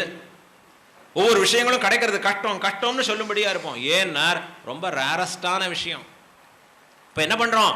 பையனை பிரியணும், சாப்பாடு எப்படின்னு தெரியாதங்க, அவனுடைய உடல் ஆரோக்கியம் எப்படின்னு தெரியாது, புரியாத மொழி, தெரியாத ஊர், அங்கே போய் இருக்கணும் அந்த பிள்ளை. ஆனால் என்ன சொல்கிறோன்னா, பரவாயில்ல கண்ணா, ஒரு 4 வருஷம்தான் 5 வருஷம்தான் கஷ்டப்பட்டு படிச்சுட்டா வாழ்க்கையில் முன்னேறிடலாம், அப்புறம் வாழ்க்கையே வளமாயிடும். எத்தனை பேர் போகிறோம், எத்தனை பேர் அனுப்புகிறோம்? அப்போ இந்த காலம் உங்களுக்கு அதில் சொல்லக்கூடிய எல்லாத்தையும் ஏற்கிறோம். ஏன்னர் அவன் வாழ்க்கை வளமாக வேண்டும். இம்மை யோசிக்கிற நீங்கள் மறுமை வளமாக வேண்டும் என்றால் அதில் என்ன பண்ணணும்னு கேட்டுக்க மாட்டோமா? மறுமை வளமாக வேண்டாமா? இம்மைக்கே இவ்வளோ யோசிக்கிறோமே இந்த பிறவியிலேயே. அடுத்த பிறவி நீங்கள் வைகுண்டத்துக்கு போகணும், அடுத்த பிறவி மீண்டும் பிறந்து கஷ்டப்படக்கூடாது. ஒரு கொசுவாக பிறந்தா என்ன ஆகும், ஒரு நாயா பிறந்தா என்ன ஆகும் யோசிச்சு பாருங்க. காக்காவா பிறந்தா என்ன ஆகும்? அடுத்த பிறவி நாம் இப்படி பிறந்தால் நாம் செய்திருக்கிற பாபத்தின் அடியாக நாம் என்ன ஆவோம் என்று சிந்தித்தாலே, நரக வேதனைகளை பற்றி சிந்தித்தாலே நமக்கு என்ன தோணும்? ஐயோ வேண்டாம்பா, இனி பிறவி யான் வேண்டேன். அப்போ சொல்கிற எல்லா ரூலும் உங்களை கஷ்டப்படுத்துறதுக்கு இல்லை, உங்களுக்கு நன்மைக்கான விஷயம். உணவுகளில் கட்டுப்பாடு வைக்கிறா. ஏன்னர் உன் புத்தி கரெக்டாக வேலை செய்யணும். டாக்டர் சொன்னால் கேட்குறோமே உணவு கட்டுப்பாடு, பக்கத்திலே போக மாட்டேன். ஏன்னர் அதை எடுத்தீங்கன்னா ஹார்ட் பைபாஸ் தாங்க. இனிமே பைபாஸ்னால் வெளியில் போகிற ரூட்டுனா இல்லை, உள்ளுக்குள்ளேயே பைபாஸ் போட வேண்டியதுதான். சொல்கிறா இல்லையா? உலகத்தில் கேட்குறோம் இல்லையா? ஏன்? உடல் நன்மைக்காக. உடல் நன்மைக்காக கேட்குற நாம் உயிரின் நன்மைக்காகவும் கேட்க வேண்டுமே. இன்னைக்கு உலகமே சாத்விகமான ஃபுட்டை நோக்கி மாறுறது. காட்டு மிராண்டியாக வாழ்ந்த ஃபாரினர்ஸ் எல்லாம் நாம் சாப்பிடக்கூடிய இந்த உணவு முறைகளுக்கு மீண்டும் வந்து கொண்டு இருக்கிறான். அவன் ஃபுல்லாக வெஜிடேரியனாக மாறுறான், அதில் பூண்டு வெங்காயம் இல்லாதவனாக மாறுறான். அதுதான் அதிசயம். யார் மாறுறா? ஃபாரினர்ஸாக இருக்கிறவன். அவனுக்கு பரம்பரையிலேயே அது பழக்கம் கிடையாது. நமக்கெல்லாம் அப்படி இருக்கக்கூடிய நாம், நல்ல வழியில் வந்திருக்கக்கூடிய நாம், நமக்கு சொல்லக்கூடிய நன்மைக்குண்டான விஷயத்தை நாம் ஏன் எடுத்துக்க தயங்கணும்? எது நன்மைன்னு தெரிகிறதோ அதை நாம் போய் விடலாமா, விடுவோமா? மோட்சம் என்பது நம்ம கிடைக்கக்கூடிய நன்மை. இந்த மனுஷ பிறவியில தான் அது கிடைக்க முடியும். இப்போ அந்த பிறவியில் இப்போ ராமானுஜர்னு தெரியாத எத்தனையோ பேர் இருக்கா. தெரிஞ்ச நாம் பிறந்திருக்கோம், கிடச்சிருக்கு வாய்ப்பு, பக்கத்தில் கிடச்சிருக்கு. ஏன் அதை விடும்படியாக இருக்கணும்? அதை நீங்கள் பற்றியாச்சுன்னா எம்பெருமானையே பற்றினா போகிறோம், வேற யாருக்கிட்டையும் போகணும்னு அவசியம் இல்லை. ஏன்னா பகவானே எல்லாவற்றையும் கொடுப்பவனாக இருக்கான். நாம் மனைவியாகவும் அவன் கணவனாகவும் மாறிவிடுறான். நமக்கு தாலி கட்டவராக மாறிட்டோம் நாம். இப்போ அவனையே பிடிச்சிட்டு மோட்சத்தை போகக்கூடிய ஒரு இனிமையான மார்க்கம், அதை நாம் எப்படி விட முடியும்? உங்கள் ஊர் பெருமாள்கிட்ட தான் சொல்லிட்டு போனோன்னா எல்லா அடியார்களையும் சீக்கிரத்தில் மாற்றி வையும் இல்லையா? அவர்கிட்ட தான் விண்ணப்பம் பண்ணணும். அவரே சொல்லுவார், அதான் எனக்கு பெரிய சேலஞ்சிங்காக இருக்குப்பா. எல்லாம் ஸ்ரத்தையாக வரா, கேட்டுக்கிறா. நாம் மறுமையை யோசித்தால், நம்முடைய வாழ்க்கை செம்மையாக அமையணும்னு யோசித்தா, ராமானுஜன் திருவடியை போல சிறந்த வழி மோட்சத்துக்கு இல்லை. ஆனாரின் அனுகிரகம் உங்களுக்கு எல்லாருக்கும் கிட்டப்பெறும். பூர்த்தி பண்ணிப்போமா? நல்லது. ஸ்ரீபராசர பட்டார்யா ஸ்ரீரங்கேஷ புரோஹிதா ஸ்ரீவத்சாங்க சுதஸ்ரீமான் ஸ்ரேயசே மேஸ்து பூயசே. ஸ்ரீமதே ரம்யஜாமாத்ரு முனீந்திராய மகாத்மனே ஸ்ரீரங்கவாசினே பூயாத் நித்யஸ்ரீர் நித்யமங்கலம். ஸ்ரீ பராசர பட்டர் திருவடிகளே சரணம். ஆழ்வார் திருவடிகளே சரணம். எம்பெருமானார் திருவடிகளே சரணம்.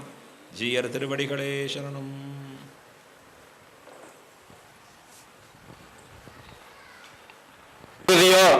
அப்படின்ட்டு நம்மளை எல்லாம் துயிலப்ப பட்டர் வந்திருக்கார். அவர் இன்னைக்கு நமக்கு உபன்யாசம் பண்ணது ரொம்ப பாக்கியம். பட்டர் வாலி தரலாமா சொன்ன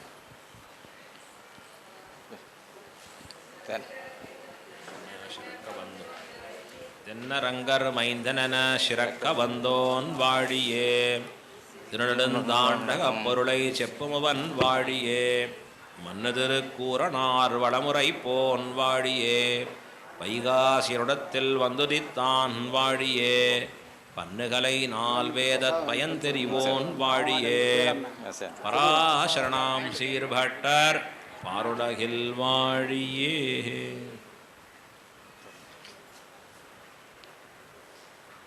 முன்னாடி வச்சுட்டுலாமா இல்லை முன்னாடி வந்து உபன்யாசம் பற்றி அனௌன்ஸ் பண்ணுங்க. ஸ்ரீமதி ராமானுஜன்மா அனைவருக்கும் ஒரு அறிவிப்பு. கோவில்பட்டியில் மீரா மஹாலில் நம்முடைய ஆச்சாரியரின் திருப்பாவை உபன்யாசம் மார்கழி முழுவதும் 30 நாட்களும் நடந்து கொண்டிருக்கிறது. அனைவரும் கலந்து கொண்டு சம்சாரத்தில் நமக்கு ஏற்பட்ட புண்ணில் அப்ளை செய்த மருந்து போல் இந்த உபன்யாசம் இருந்தது. அடியனுக்கு அந்த அனுபவத்தை அனைவரும் பெற வேண்டும் என்று தாழ்மையுடன் பிரார்த்தித்து ஆஹ்வானம் செய்கிறோம். ஸ்ரீமதே ராமானுஜன் நமः. அடியன்தாஸ்.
திருமலை வாசா வெங்கடரமணா திருமகள் நேசா தாமரை நயனா திருமலை வாசா வெங்கடரமணா திருமகள் நேசா தாமரை நயனா உறவென வாழும் பெரியவன் நீயே உணர்வுகள் காணும் இறைவனும் நீயே உனை காண தவம் கோடி வேண்டும் உன்னருள் சேர நிலம் வந்து வேண்டும் திருமலை வாசா வெங்கடரமணா திருமகள் நேசா தாமரை நயனா.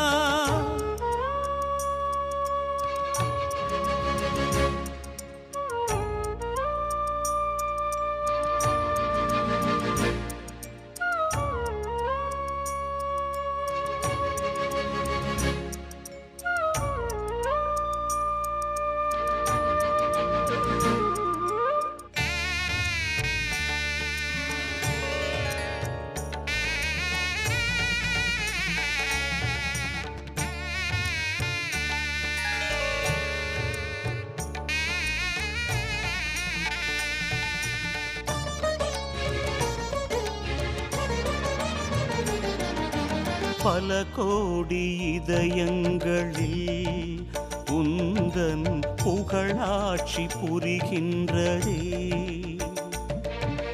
நலம் தேடும் நெஞ்சங்களின் வரிசை நாள்தோறும் விரிகின்றதே. இதை காணவே மனம் உனை நாடுதே. இசையோடுதான் உந்தன் புகழ் பாடுதே. ஹரி ஹரி கோவிந்தா கதி பெற உன் பதந்தா. அச்சுத கோவிந்தா அருள் பெற தரிசனந்தா. கண் கண்ட ஒரு தெய்வம் நீதானையா. உன் புகழ் பேச காலங்கள் போதாதையா. திருமலை வாசா வெங்கடரமணா. திருமகள் நேசா தாமரை நயனா. திருமலை வாசா வெங்கடரமணா.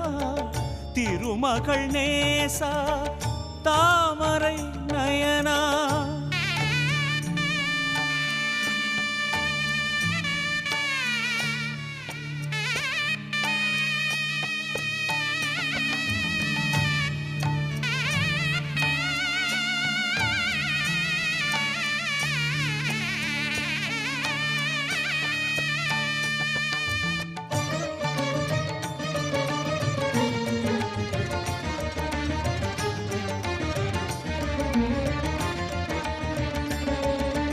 மலையெங்கும் தீர்த்தங்களும் உந்தன் அருள் நீரில் நீராடுதே.